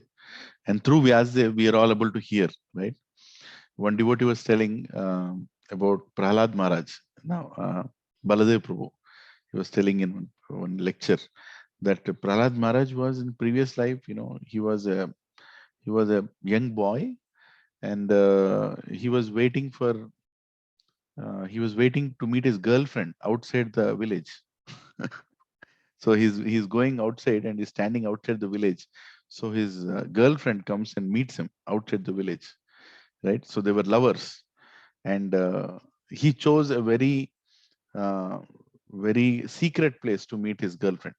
It was a small, um, old, broken down temple in the forest, somewhere in the forest, right? And he used to sit there and wait for his girlfriend to come. And before she came, he used to feel that, if my girlfriend comes here and she sees how dirty the place is, she will not come again. So I should keep it clean. So he used to clean that temple. He used to just clean up all the branches and dry leaves and just clean up the place and make it ready so that his girlfriend comes there. right? And then he used to talk sweet words with his girlfriend, and they used to leave and meet there again and again. But every time he came there, he used to clean the temple. Just the act of cleaning the temple made him Prahlad in next life. no, no, now this was too. I mean, it was too inconceivable for me to accept it. Like I was really thinking, is it true? That's what was Prahlad in previous life. I mean, that's what he did. But Prabhuji and Mataji, when you hear these things, we should appreciate and applaud for how merciful the Supreme Lord is. Right? That is why he's called Karuna. Karuna Sindhu. He's like, he gives what nobody can give. You cannot give that much, right? Will you give somebody something like that just for doing those little things? Huh? Doge kya? Will you, you live in an apartment and somebody comes and, sweeps the floor in your corridor. Somebody is sweeping the floor, some workers, right? The maintenance workers, they come and they sweep the floor in the corridor. Will you immediately, you have swept the floor in front of my house. Hare Krishna, please come inside and I'll serve you prasadam. Will you do that? We don't even appreciate what others do, but look at the Supreme Lord. Even the act that was unintentionally done with a different motive is reciprocated in a way that you can't imagine. That is the reason Pundarik Vidyanidhi was dancing, thinking about Putana. That if Putana came to kill you, Re Baba, she anointed poison on her breast and she was feeding you that breast poison. And tu kaisa bacha hai, you are looking at her like mother. What kind of Krishna are you? You are not even recognizing the demoness who has eaten small children, and you made her a mother eternally in Goloka. Now, who can be more merciful than you? Patita pavana hetu tava avatara. Mosama patita prabhu na paibyara. Right? To deliver the fallen, you have taken this avatar of Sri Chaitanya Mahaprabhu. And who can be more merciful than you? And by the way, I have the first right to claim your mercy because I am the most fallen. You have to pick me up. Mosama patita prabhu na paivyara. So, a devotee is thinking like that, I am the most fallen. Please take me, please take me. And by the way, you have to take me because I am actually the most fallen. and you are the Supreme Lord. You have come here to deliver us. Now you are a doctor. You can't hate a patient. And I'm ICU level patient. You have to take care of me. You can't make me sit in the line. Line is for senior devotees. I am a most fallen. For me, kahan ka line? I am in emergency situation. Pick me up immediately. Right. So that is the mercy of the Supreme Lord. He gives that mercy to Hanumanji. Just because Hanumanji took a risk of jumping to Lanka and almost, risking his life, going in front of Ravan and speaking to Ravan so boldly, and getting back the message of Mother Sita. Lord Ram just reciprocated by hugging him. Right? Just hugged him and said, Hanuman, I can't do anything more to you than this. The only thing I can give you is my friendship. Right? You have pleased me so much by doing this for me. You have found my consort. How can I reciprocate? What can I do for you? And Hanumanji is holding Lord Ram, his beloved Lord Ram, who is hugging him. He's a monkey. He is, like Kimnara, they say, who is not even a total human. He's a different species. And Lord Ram is hugging him, and Hanumanji is like, you are so merciful, Lord Ram, you're hugging me, you're giving me your association. Right? What else can I ask for? Mere ko kuch nahi chahiye. I don't need anything. Right? So you all know this pastime of Hanumanji going to Mother Sita and trying to learn how Mother Sita pleases Lord Ram. And he sees that Mother Sita is putting sindoor. Right? He's a brahmachari. Hanumanji. He goes and asks Mother Sita, Amma, why are you wearing sindoor? Why are you wearing sindoor? And Mother Sita says, I am wearing sindoor because it pleases Lord Ram. She didn't know how to tell Hanumanji about married culture and married rituals and married, whatever. She said, I'm putting it because it pleases Lord Ram. She just told like that. And what is the immediate reaction of Lord, Hanumanji? He goes, he makes a big pile of sindoor and puts all over his body. All over his body is put sindoor. And he's going and standing in front of Lord Ram. Hey Ram, I have come to meet you. Ram, what is wrong with you? Why are you looking so red? Why? What is all over your body? He said, it's sindoor. Mother Sita told you like sindoor, so I have worn sindoor. So you like me more, right? So this is the reciprocation of a devotee. So some things can't be understood. That is the reason even now in Hanuman temple, you see, he's filled with sindoor. And what we do, we go and take his little sindoor and we put on our head. And when we do that, we are conveying to Lord Ram that please look at me. I have also put sindoor. And this sindoor is coming from your devotee. Right? So the mercy spreads. Hare Krishna. And that is how Narad Muni's mercy is. Right? Narad Muni is our Acharya in Brahma Madhya God Guru Parampara Sampradaya. We are so fortunate that in our Sampradaya, Narad Muni is a Parama Acharya. Right? And everything that he does is to please the Supreme Lord, is to glorify the Supreme Lord, is to make Supreme Lord do more and more pastimes to attract all of us. See, Krishna was nicely happy in Vrindavan. He was doing his pastimes. Kamsa was happy or miserable in Mathura. He was in his condition. Who is the person who went and triggered Kamsa and told Krishna is your enemy sitting in Vrindavan? Who is that fellow? Sorry to use the word fellow, but out of the notorious thing sometimes that Narad Muni does. He went and told Kamsa that, by the way, Kamsa, your enemy is right there. You have to send somebody and get him here. Then you can kill him and you can actually become peaceful. Right? Did Krishna become angry with this act of Narad Muni? No, Krishna was very pleased. Acha, Narad Muni, you want me to do something more now? Right? I'm in Vrindavan. मेरे को peacefully यहाँ रहने दोगे? Right? You are going to take me to Mathura. Okay, it's your desire. I'll come. Right? So Narad Muni did that, and immediately Kamsa sent Akrura, and Krishna expanded, and one of his self went to Mathura, but the eternal Krishna always remains in Vrindavan.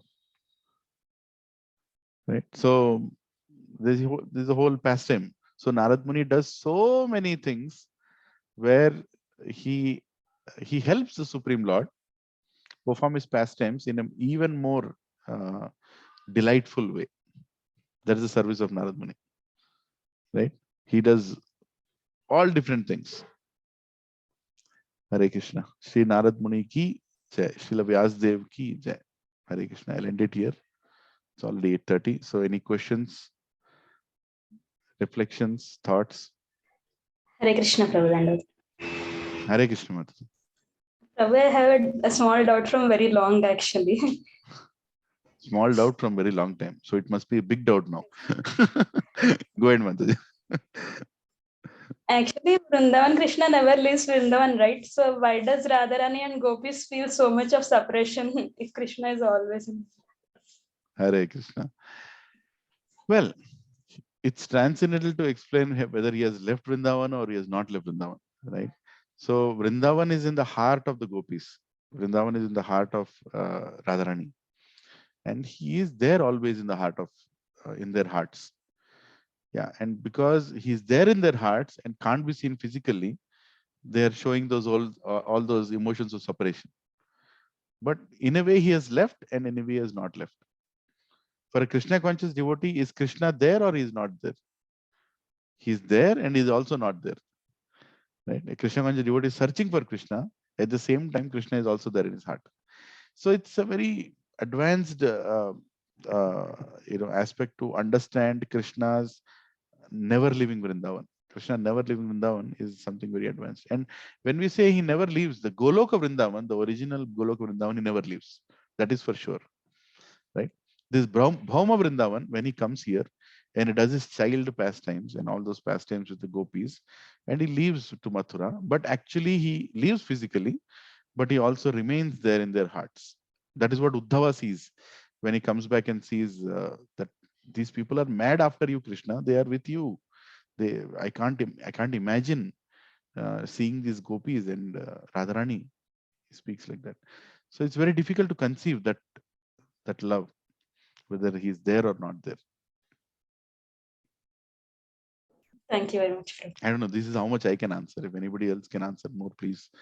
It's a very advanced question. I don't think I understand or I can ever understand the presence of Krishna physically and subtly in the gopis and Radharani's. Radharani, how can she not be with Krishna? Radha Krishna nahi anya, right? They are one soul in two bodies. That's how acharyas have explained. So how is it possible that you can leave your soul? Soul is, you are the soul.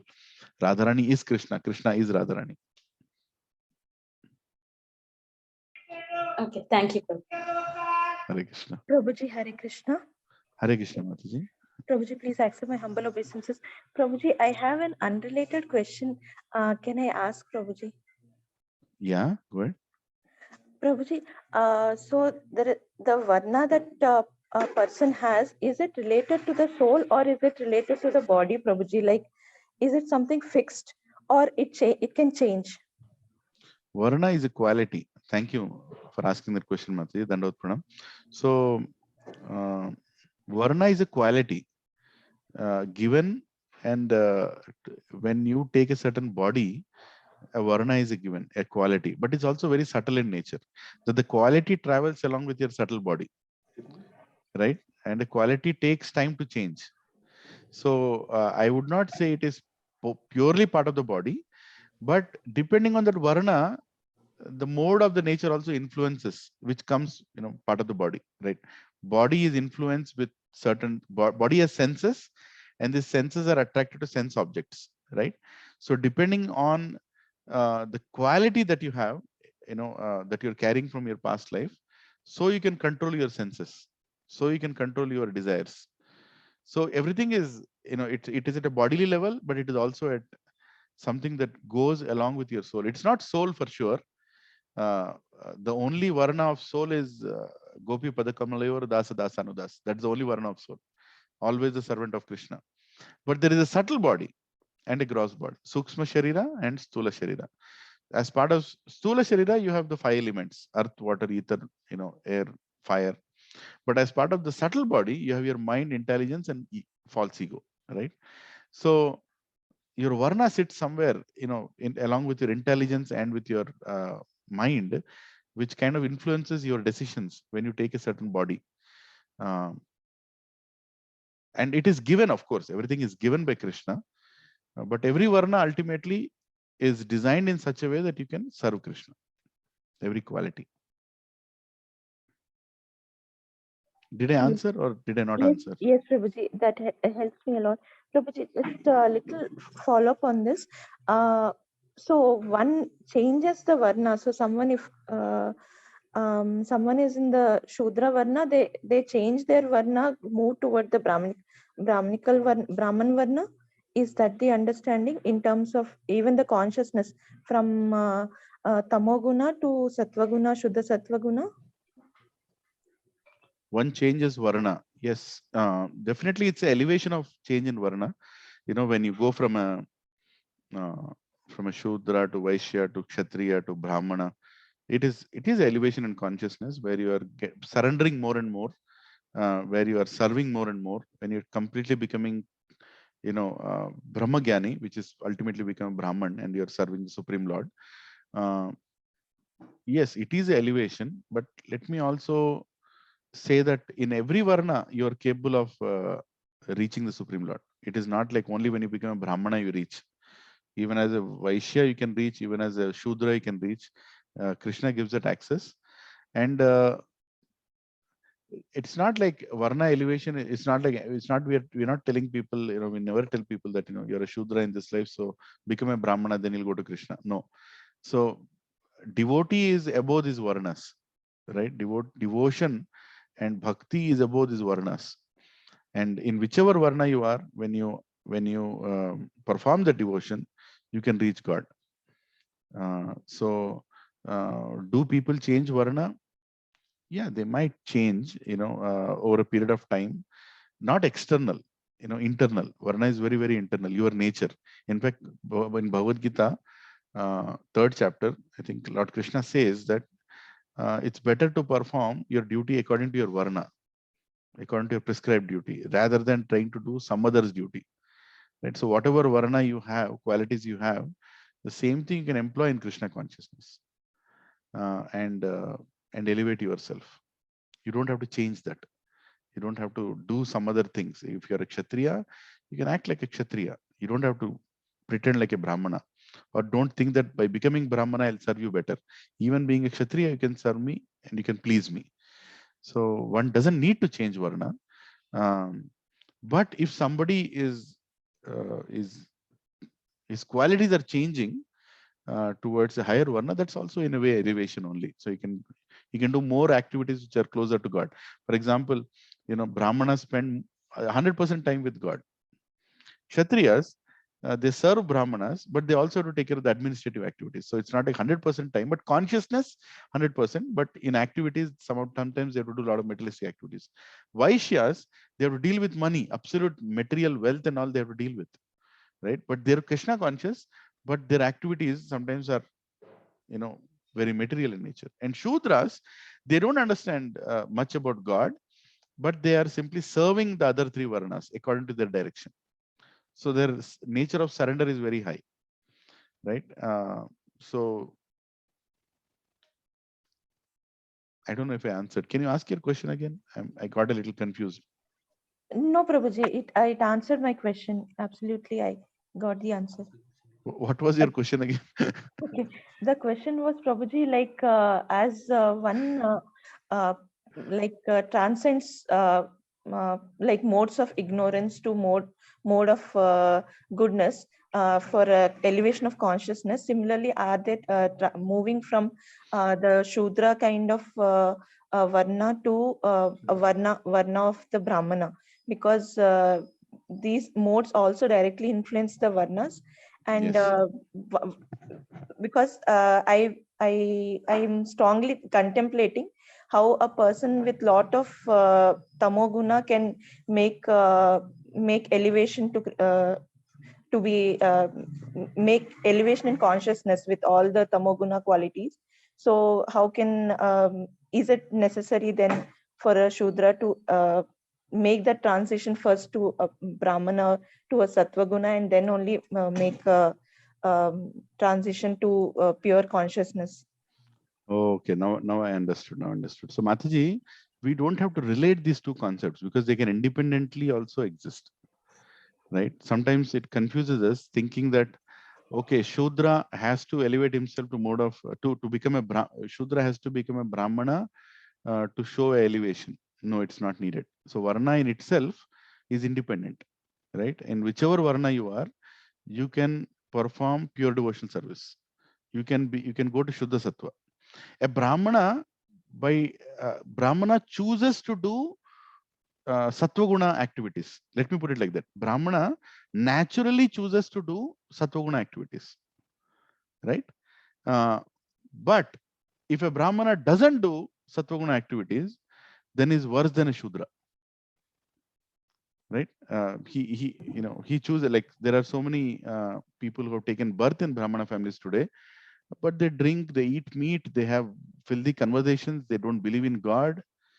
So their birth of Varna is not really their Varna is something else, right? But if their Varna is Shudra, doesn't mean that they're not qualified for devotional service. Like all the Westerners that Prabhupada preached, they are in Tamo. They were in Tamoguna. They were choosing Tamoguna, and definitely they were not Brahmanical. But Prabhupada, saw Prabhupada, in fact, once he told that he went to find Brahmanas in the West, right? So he was actually searching for the Varna inside and then imparted them the knowledge. So there are actually little two independent things, Mataji, especially when it comes to Varna. Right understanding is that Kshatriya chooses the choices given by Rajoguna more. A Vaishya chooses more between Rajo and Tamo, and a Shudra chooses more Tamo, and Brahmana chooses more Sattva. Because in that Varna, that's what attracts them. But by even though they are choosing those, they can still become devotees and attain the highest without changing Varna. So they don't have to choose, they don't have to change Varna. Internally, their consciousness can be changed. Yes, Prabhuji. Yeah, it makes sense, Prabhuji. Yeah, so bhakti is a little above these varnas, you know. When it comes to devotion, it's completely above. In whatever situation you are, like Gajendra being an elephant. And yesterday, Santosh Ati Prabhu was beautifully telling the prayers of Gajendra. He was not even a human. Varnas are applicable for human beings, not for animals. You don't say Brahmana, no animal, Shudra animal. It's Varnashrama is for human beings. And Gajendra being an animal also could attain higher than everything bhakti. So it's a little intrinsic subject, which needs a bigger discussion. But I hope I did not confuse anybody here. It helped me, Prabhuji. It answered to my question. Thank you so Thank much. you. Thank you, Mataji. Hare Krishna. Hare Krishna, Prabhuji. Dandavat Pranam. Dandavat Pranam, Srivali Mataji. Hare Krishna. Dandavat Pranam. Yes, Mataji. Yeah, the thing is, we are taking birth in certain varna. That means it depends on our previous karma, right? So Come again, Mataji. What is the question? So suppose we are taking in certain varna like Brahmana or Kshatriya. Okay. Always depends on our previous life karma. I'll say not karma, but the tendencies we got performing those activities. Yes, that's right. So yes. somebody is doing some rituals, good rituals, or performing, not exactly the performing puja. I mean to say they are devoting to the Lord. So that that samskara decides and gives the birth on the next life, right? So yeah, it definitely influences. Definitely influences. Yeah, then we are taking in a Brahmana or in a Kshatriya family or something, so that we are carrying that samskara still in this life. Yes. Yes. Samskar is left when you perform it. So when you lead a life in a certain way, and you have performed it throughout your life, so it's an impression that you carry into your next life also. It definitely impression that you carry. But how we get our next varna and how much it is 100% influenced by our previous birth is something that is out of our syllabus. That is Yamadharmaraj department. So he decides, what we should get next. So, but yeah, we can conclude that subtle body is traveling from body after body, and subtle body includes our impressions, our mind, our intelligence, our conclusions, perspectives, everything. All these things carry into next life. Whatever kind of body we are getting, they carry. They do carry.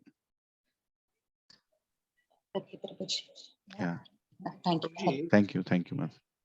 Hare Krishna, Prabhuji. Dandavat Prabhuji. Dandavat Prabhuji, Prabhuji. this caste system is only in Hindu only, Prabhuji, right?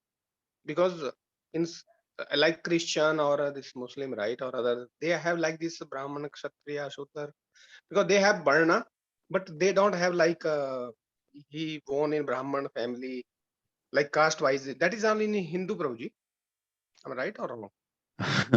Prabhuji, actually, unfortunately, our education system and the so-called government which has been run, I don't want to name the party name, but they have messed up our understanding of caste and understanding of Varna, right? That people have become averse to it now. And I'm giving some background before I answer your question.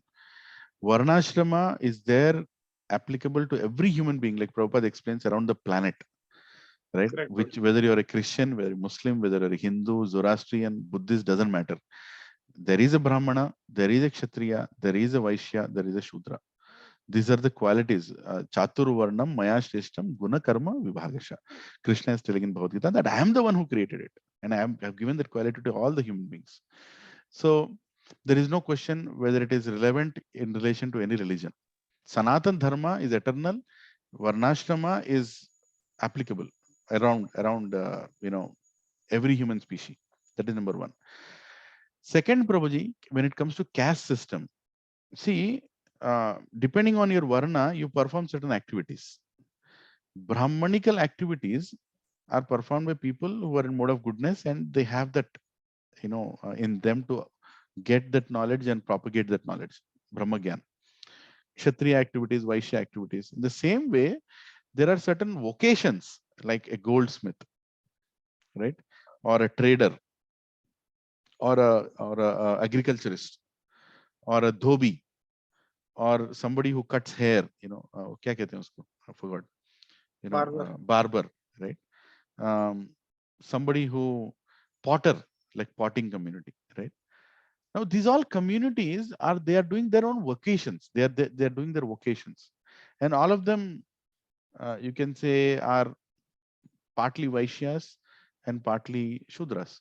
They are doing it. Kshatriyas are also doing their vocation of administering the society, right? And Brahmanas are they are doing their vocation of guiding the society, right? So there is actually no caste. There is nothing like caste. They are all vocations. I can just say that they're vocation. That's what they do for their living. Yes. And that's what what these Britishers did, and what these so-called politicians did, is they, for their political bank, they converted this into caste. And they said, these people are lower caste, these people are higher caste. And to make matters worse, they added something called Harijana. They are Harijans. Just to glorify that, you're lower caste, but I'm telling you you're Harijan. Bhaiya, everybody is a Harijan. Everybody, whether you're a Brahmana, Shutra, Vaishya, Shudra, everybody is a Harijan only. Harijan means you are children of God. Vasudeva Kutumbam. That is our fundamental principle. But these fellows, these politicians or so-called invaders, to divide us, they made us show that some vocation is higher, some vocation is lower, and we actually disrespect the lower vocation. That never happened. Nobody used to disrespect. See, Prabhuji, when there is somebody who is taking care of 5 people in the house, that's a householder taking care of his house. When somebody is taking care of the colony, that's a little higher position where he's taking care of many other people. And somebody like a king is taking care of many colonies together. So obviously, when some people are taking care of many people, they are more respectful, and people give them more power and respect. That is natural, right? Even your own house, your brothers and sisters, elder brother is taking care of younger brothers, but father is still a father, right? You can't say elder brother is equal to father. Father is still a father. Yeah, elder brother is elder brother. Even in the house, we have the differentiation and appreciation for what we control, according to the jurisdiction of control. In same way, a Kshatriya is respected more because he is administering a lot of things. A Vaishya is respected more for what he is serving to the society, and Shudra is respected for what little area that he is doing. Doesn't mean that we are comparing, but at the same time, there is a difference. But you can't put that as a caste, saying that, hey, these people are lower caste, that fellow is a higher caste, he is even higher caste. No, caste system was never there. But appreciation for people who do higher roles was always there. Like in case of marriage, in case of marriage, a wife is supposed to serve her husband, and husband is supposed to be a perfect spiritual follower of his guru, and who guides the family towards Krishna consciousness. This is the fundamental thing, right? And that is the reason in marriages also, a husband's varna should be always 1 time higher than the wife's varna. It should not be never lower. A Brahmana girl would never be a Brahmana girl.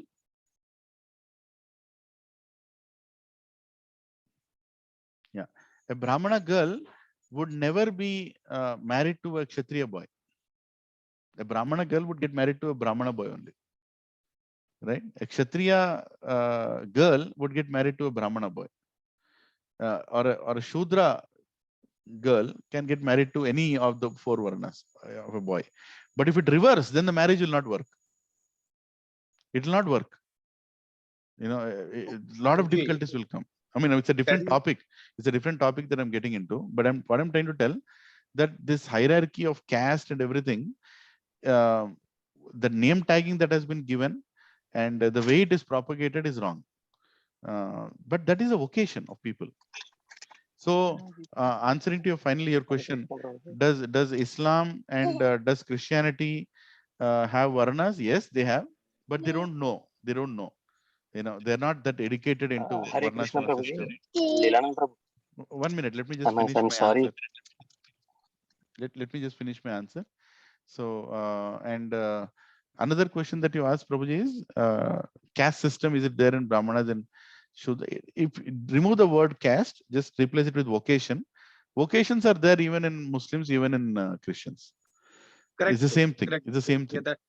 So, But we, just I want to understand, Prabhuji, when we are saying the next word, it would be in like Brahman family or this one. So we should not consider that only Hindu Brahman family. It Of could course. be anything.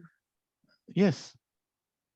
It could be, it's basically God conscious people, people who are surrendering to God. But remember one thing, our Sanatan Dharma never teaches, to demean others and say that you'll go to hell or they have to be killed. They have to be killed because they're not practicing Sanatan Dharma. You know what I'm saying? Yes, Prabhuji. Yeah. But if a Muslim or a Christian is being trained to kill other people who are not following Allah or Jesus, we will not take birth in those families, even though they are priests or mullahs. Correct, Prabhuji. Let me be very clear about that, right? It's the consciousness that matters. Very important thing. I'm not saying every mullah and every priest is like that. I'm not saying that. There are some genuine priests. There are some very good God conscious mullahs also, and they will actually achieve their goal of life, being a human. We are humans. We are living entities, all part of Vasudeva Kutumbam. And Trinadapi Sunichena Tarolapi Saishnu Amanani Manadina Kirtane Sadari. This applies to all. Humility doesn't have a caste. Being respectful doesn't have a caste. Doesn't have anything to do with Varna. And such people who are humble, when they chant the name of God, whatever name they chant, they will achieve the service of God. Right? Their understanding of God can be different. And in such great Brahmana's house, a devotee takes birth. Like Haridas Thakur, he was a Mohammedan, he was a Muslim, right? But he was a devotee. He was a devotee, and he is a Namacharya for us, right? So we don't differentiate anybody as Muslim or Christian. But all said and done, let's also understand that there is something wrong in their scripture, and which is being highly highlighted and wrongly propagated, which is encouraging extremism and terrorism, fanatism. And which is definitely not something that Sanatan Dharma teaches. Definitely not. So you cannot say all these three are same, or Christianity, Islam, and Sanatan are same. No, they're not same. I'm sorry. They are same when we are devotional, when we are surrendered to God. But the message is very important behind it. How are you treating others? A Sanatan Dharma person would never want to harm anybody else, would give everybody their own opportunity to elevate their consciousness, would never propagate that, if you're not coming to me, you're going to hell. No, that is never there. Show me one Vedic scripture which says like that. Krishna says that if your consciousness is tamo, you will take birth in animal kingdom. But he is still giving you a choice to change your consciousness, right? Consciousness, more importantly. Yes, Prabhuji. Hare Krishna, Prabhuji. Yeah. Sorry, somebody else was asking, and I just interrupted saying, let me finish. Hare Krishna Prabhuji, Dandakanama. This is Lalit Mohan Das Prabhuji. Lalit Mohan Prabhu, please, Prabhuji. Yes, Prabhuji. Prabhu, actually, sorry, I am interrupting your flow. I'm sorry for that. Oh, you were. Oh, sorry, Prabhuji. I didn't realize it was you. No, it's not. No, not issue, Prabhuji. Main thing, I just wanted a flavor to you. That's the reason why I interrupted you. Please, Prabhuji. Please. They had this, conception of one varna means they only do that thing, like Kammari in our own Andhra or in India, they connected to this mocha वाला या वो क्या बोलते हैं pots बनाने वाला, ये सब अलग अलग है। प्रभु जी, actually you see varnashram properly na, earlier there was a towns or villages which only make one thing, and that village is also managed by that same varna only. So in every varna you have 3 to 4 things, Prabhuji. In every varna you have a Brahmins who only teach how to make others do the best pots. So कहीं पे अगर कुछ कमी पड़ जाती है या दूर से कोई आके मतलब सीखना चाहते हैं, वो उस गांव में जो वो पॉट बनाने वाला है उसमें भी एक ब्राह्मण रहेगा जो सिखाता है और जो एकदम हम्बल रहता है, उसके पास जाके सीखेगा। और उसी पॉट्स बनाने वाले में कोई गांव में एक रहेगा पूरा वैश्य, who can manage the wealth properly of selling this at a good rate and selling the scrap. So अब आप कैसे बोल सकते हो caste मतलब वो एक ही काम करेगा? ऐसा नहीं होता ना प्रभु जी। That is also very good point. Yes, Prabhuji. So in every village there are all the 4 things, and in one what is in that same village who all are they all their varna is one, but they can manage everything.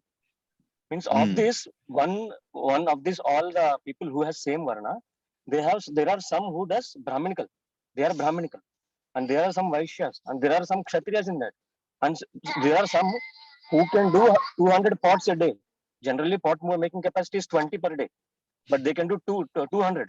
Means they are in the shudra category of that varna. So it's not like the caste system is completely has been imposed upon us, Prabhuji. Yes. Because this this is the understanding of the West by seeing the Greeks.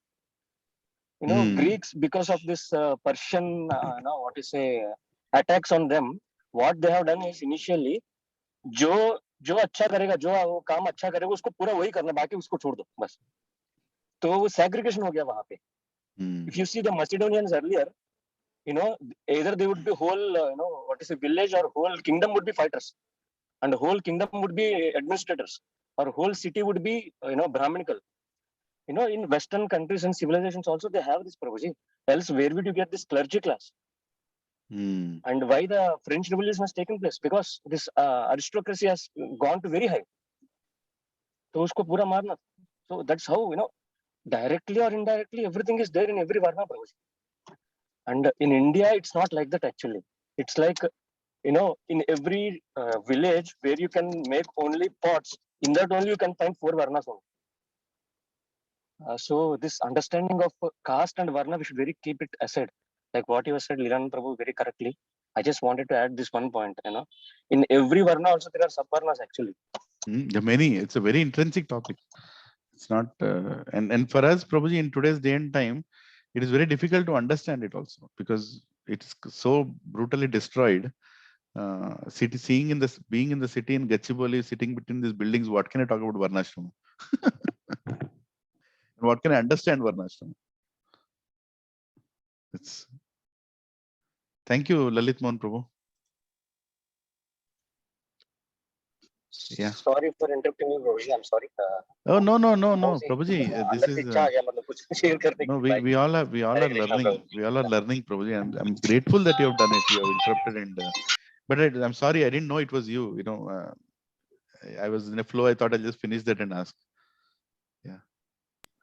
I'm sorry for that, Prabhuji. Hare Krishna. Yes. Prabhuji, second question is that like Hanuman is a very big devotee of Rama, right? So every time we say that we should serve the devotee dasan. So why we cannot keep Hanuman's deity in our altar, because he is a very great devotee? You can keep Lord Shiva also, you can keep Hanumanji also, you can keep Brahma also, you can keep Lakshmi Devi also, you can keep all the Mukoti Devatas in your altar. There is no restriction like that. As long as we know their position, as long as we know what they want us to do, as long as we know that they're all serving Lord Shri Krishna. No, I'm just specific to Hanumanji, Prabhuji, because Hanumanji we can keep. I'm telling you, you can keep Hanumanji. Why not? Hanumanji was on the flag of Arjuna. Arjuna, right in top of Krishna's head, the flag was there. Why can't we keep in our altars? We can keep. Absolutely, we can keep. See, Prabhuji, let me, since we are anyway discussing, let me clarify this aspect of why we say that Krishna conscious altar has to be very focused. Simple thing is there is when we are depending on Krishna, that is the highest dependence at the root level, because the whole cosmic manifestation is depending on Krishna, right? Sarva Karana Karanam, he is Sarva Karana Karanam.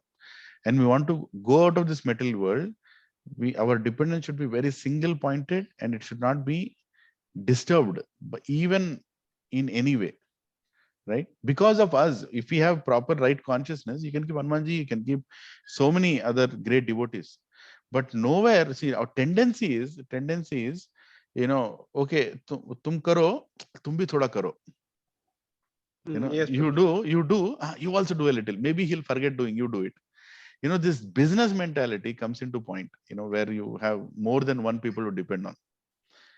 As long as our dependency is very clearly defined, and and we know what we are doing, and we are taking shelter in the right consciousness, you can have many devotees and many on your altar. But problem is us.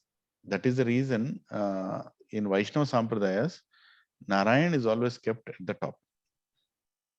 And Narayan and Vaishnava Acharyas, no other devatas, because people can get deviated, just by trying to be here, there.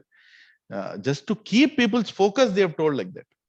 Understand that root reason why it is, just to keep the people's focus, that here is the cause of all causes, and all the devatas are working to help this mission of the Supreme Lord, of taking you out of this material world, right? As long as we have that single pointed focus, Ekaha Kurunandana, then the Bahushaka will not affect us. correct, Prabhuji. Yeah. Thank you, Prabhuji. For example, you've gone to the altar, you kept Hanumanji there on the altar, you've gone to altar, you paid obeisances to Lord Ram or Lord Shri Krishna, and then you immediately, no, I forgot to pay to Hanumanji. See, that very thought, you're differentiating Bhakta from his beloved father. You automatically paid obeisances to even Hanumanji, and if you paid to Hanumanji, you automatically paid to Lord Krishna also. When we go to temple, we first pay obeisances to whom? Prabhupada. Indirectly, also paid obeisances to Supreme Lord, because Prabhupada is always doing obeisances, right? As long as we have that unity, as that focus, principle very clear in our heart, that ultimately everything is Krishna, then you can have. But problem is, are we so much fixed up? Is the question that we have to ask ourselves. That is the reason we say, clean your altars. Bring your altar to a point where you become single focused, become surrendered, and then automatically in your heart of heart, you can have all the devatas, all the, and you can also worship them. There's no restriction. Gratitude. In fact, in 3rd chapter, Krishna says that if you don't offer to devatas for what you're getting, then you're a thief. Krishna says, you're a thief enjoying the benefits given by the devatas. But Hare Krishna, Prabhuji, Dandavat Pranam. Mataji, Hare Krishna. So Hare Krishna, sorry, Prabhuji, sorry to interject. No, go ahead. One of the Ekadashi lectures, Srinivasacharya Prabhuji also said something like, in the end, as a concluding remark, he said, the qualifier of a relationship, chastity, chaste or chastity, is only between husband and wife. It is never used for friends, siblings, parents. No other relationship has this qualifier. Chastity is only for a husband and a wife. Like that, bhakti is only between Krishna and devotees, he said. Like that was a ultimate remark that he made, Prabhuji. For the same kind of conversation where do we place these other Mukkoti Devatas, right? He said everybody is important, but remember, there is only one person you can devote your bhakti towards. Yes. Thank you, Mataji, for reminding me that. Same thing, right? I mean, we all will serve the manjaris of the Sakhis of Srimati Radharani, who is serving Krishna. right? If you see, bhakti means Radharani and Krishna. That's it, right? And when we are serving Radharani, we are also performing bhakti, whether it is through a manjari or through a gopi or ultimately through Radharani. So bhakti means Supreme Lord and a devotee, right? As long as we have that clarity, when we go and worship Hanumanji also, that still indirectly is bhakti towards Krishna only. That's why Krishna conscious devotee performs bhakti and he propagates bhakti everywhere. And even when he meets a devata, he would still continue that bhakti in the same spirit of bhakti towards Lord Krishna. He'll serve the devata also. So, like a wife and a husband, like Mataji told, chaste relationship, no doubt about it. But because of the chastity and love towards husband, she will also serve her in-laws. She'll also serve all of the relationships in relation with her husband. Yes, But Prabhu. the chastity still remains with the husband only.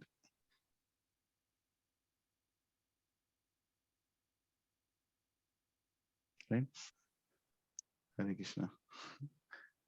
Thank you, Prabhuji. Thank you. Hare Krishna, Prabhuji. Yeah, we'll take one more question. I think many have other classes to attend and do services. Yes, Prabhuji. Satyadev Prabhu. Prabhuji. How can we end a class without Satyadev Prabhu's question? Yes, Prabhu. Yeah. Prabhuji, just one question is Vyasadeva is considered as a literary incarnation of Lord Vishnu, right? And just like how Kapila Muni is also came for a purpose to give Sankhya philosophy to the world. So even Vyasadeva also is an incarnation. So he has compiled all the Vedas and Puranas. But still, and at this point of time, when it comes to Bhagavatam, why he has to take instructions from Narada Muni? That was the question. In fact, Vyasadeva is called as a Shaktyavesha incarnation, meaning he has been given some special power by Supreme Lord Krishna to perform certain extraordinary activity. Right? Vyasadeva continues to be having that role, in every day of Brahma, in every Manmantra, there is always a Vyasadeva who is doing it. But in this Manmantra, Vyasadeva is actually Krishna. His name is Krishna Dvapayana Vyasa. Krishna Dvapayana. Swayam Krishna comes as Vyasadeva sometimes. Right? That also happens. When the right candidate is not there to perform that role, then Krishna also takes that role. Krishna also takes the role of Brahma. Krishna also takes the role of Indra. So sometimes he also becomes Vyasa. I'm just adding to your point. So why that bewilderment of Vyasadeva, even though being a Shakti-Avesh incarnation, is just a Leela to explain many aspects behind it. That by that Leela, we also differentiate Vedas and the essence of the Vedas. So he gave Vedas and then he gave the essence of the Vedas in Srimad Bhagavatam. For Srimad Bhagavatam to appear and for the pure devotional service to be propagated, Krishna did many pastimes, which includes Parikshit Maharaj's bewilderment, Vyasadeva's bewilderment, and Narad Muni coming and guiding Vyasadeva. All these things are for glorifying the Srimad Bhagavatam, which is going to come. Not that they didn't know; they of course knew, but all these culminations, the whole, you can say rasa around, is to glorify the Srimad Bhagavatam. So we can say it's a Leela. Even for that matter, even Narad Muni is also the incarnation, a Shakti incarnation of Mahavishnu. He's a Bhagavata. Narad Muni is a Bhagavata. Yes. So there are many Leelas that happen, around it. We should learn from it. But we should not doubt them. We should understand them. So there are two different words, doubting and understanding. I doubt you is one thing. I want to understand you is another thing. Right? So in our devotional life, our question should be towards understanding, not doubting. How can Krishna do this? This is not right. That is doubting. Krishna did that. What was the thought process behind Krishna doing it? I'm really enlightened. I'm really eager to know. That is like understanding. So there are two ways of, atheistic people generally doubt. Atheist people doubt. Their questions also sound like doubt only. But theists, they don't doubt. they seek for understanding. Yeah. Can you explain this? Because I can't understand. Tadvidi pranipatena pariprashnena sevaya. Upadekshantite jnanam jnanana sattva darshanam. So anyway, as we mature in Krishna consciousness, all of us will turn, our faith will turn more and more towards understanding. But it's okay to doubt in the beginning. It's okay to doubt in the beginning. But I see sometimes some devotees doubt after 10 years in Krishna consciousness also. And like, how long, kitna doubt karega re baba? You know, so we have to move out from doubting and come towards understanding and serving. Okay, Hare Krishna, Dandot Pranam. Please forgive me if I have told something wrong. I'm sure today some questions were beyond my capacity to answer. I did answer based on what I've heard, but my false ego might have added a couple of lines, which I will pray to Krishna that he'll forgive me for speaking, which may not be completely right. But I'll still correct. If I try to get these answers from my seniors, I'll come back and discuss that maybe next week. Hare Krishna. Vancha kalpatarubhyasya kripa sindhubhya evacha patitanam pavanebhyo vaishnavebhyo ananta koti vaishnava vrinda ki jai. Nitai Gaur Premanande Hari Hari Bol. So today is Sunday, completely in Krishna consciousness. Let's go and do our services. Let's spread Krishna consciousness and let's meet again and again. I have one more session at 10:30. So devotees are going to keep me engaged in Krishna consciousness. Hari Bol. Prabhuji, how is Namkesho Prabhuji? Namkesho Prabhu, yes, thank you for asking. Namkesho Prabhu is, once again, I just stopped.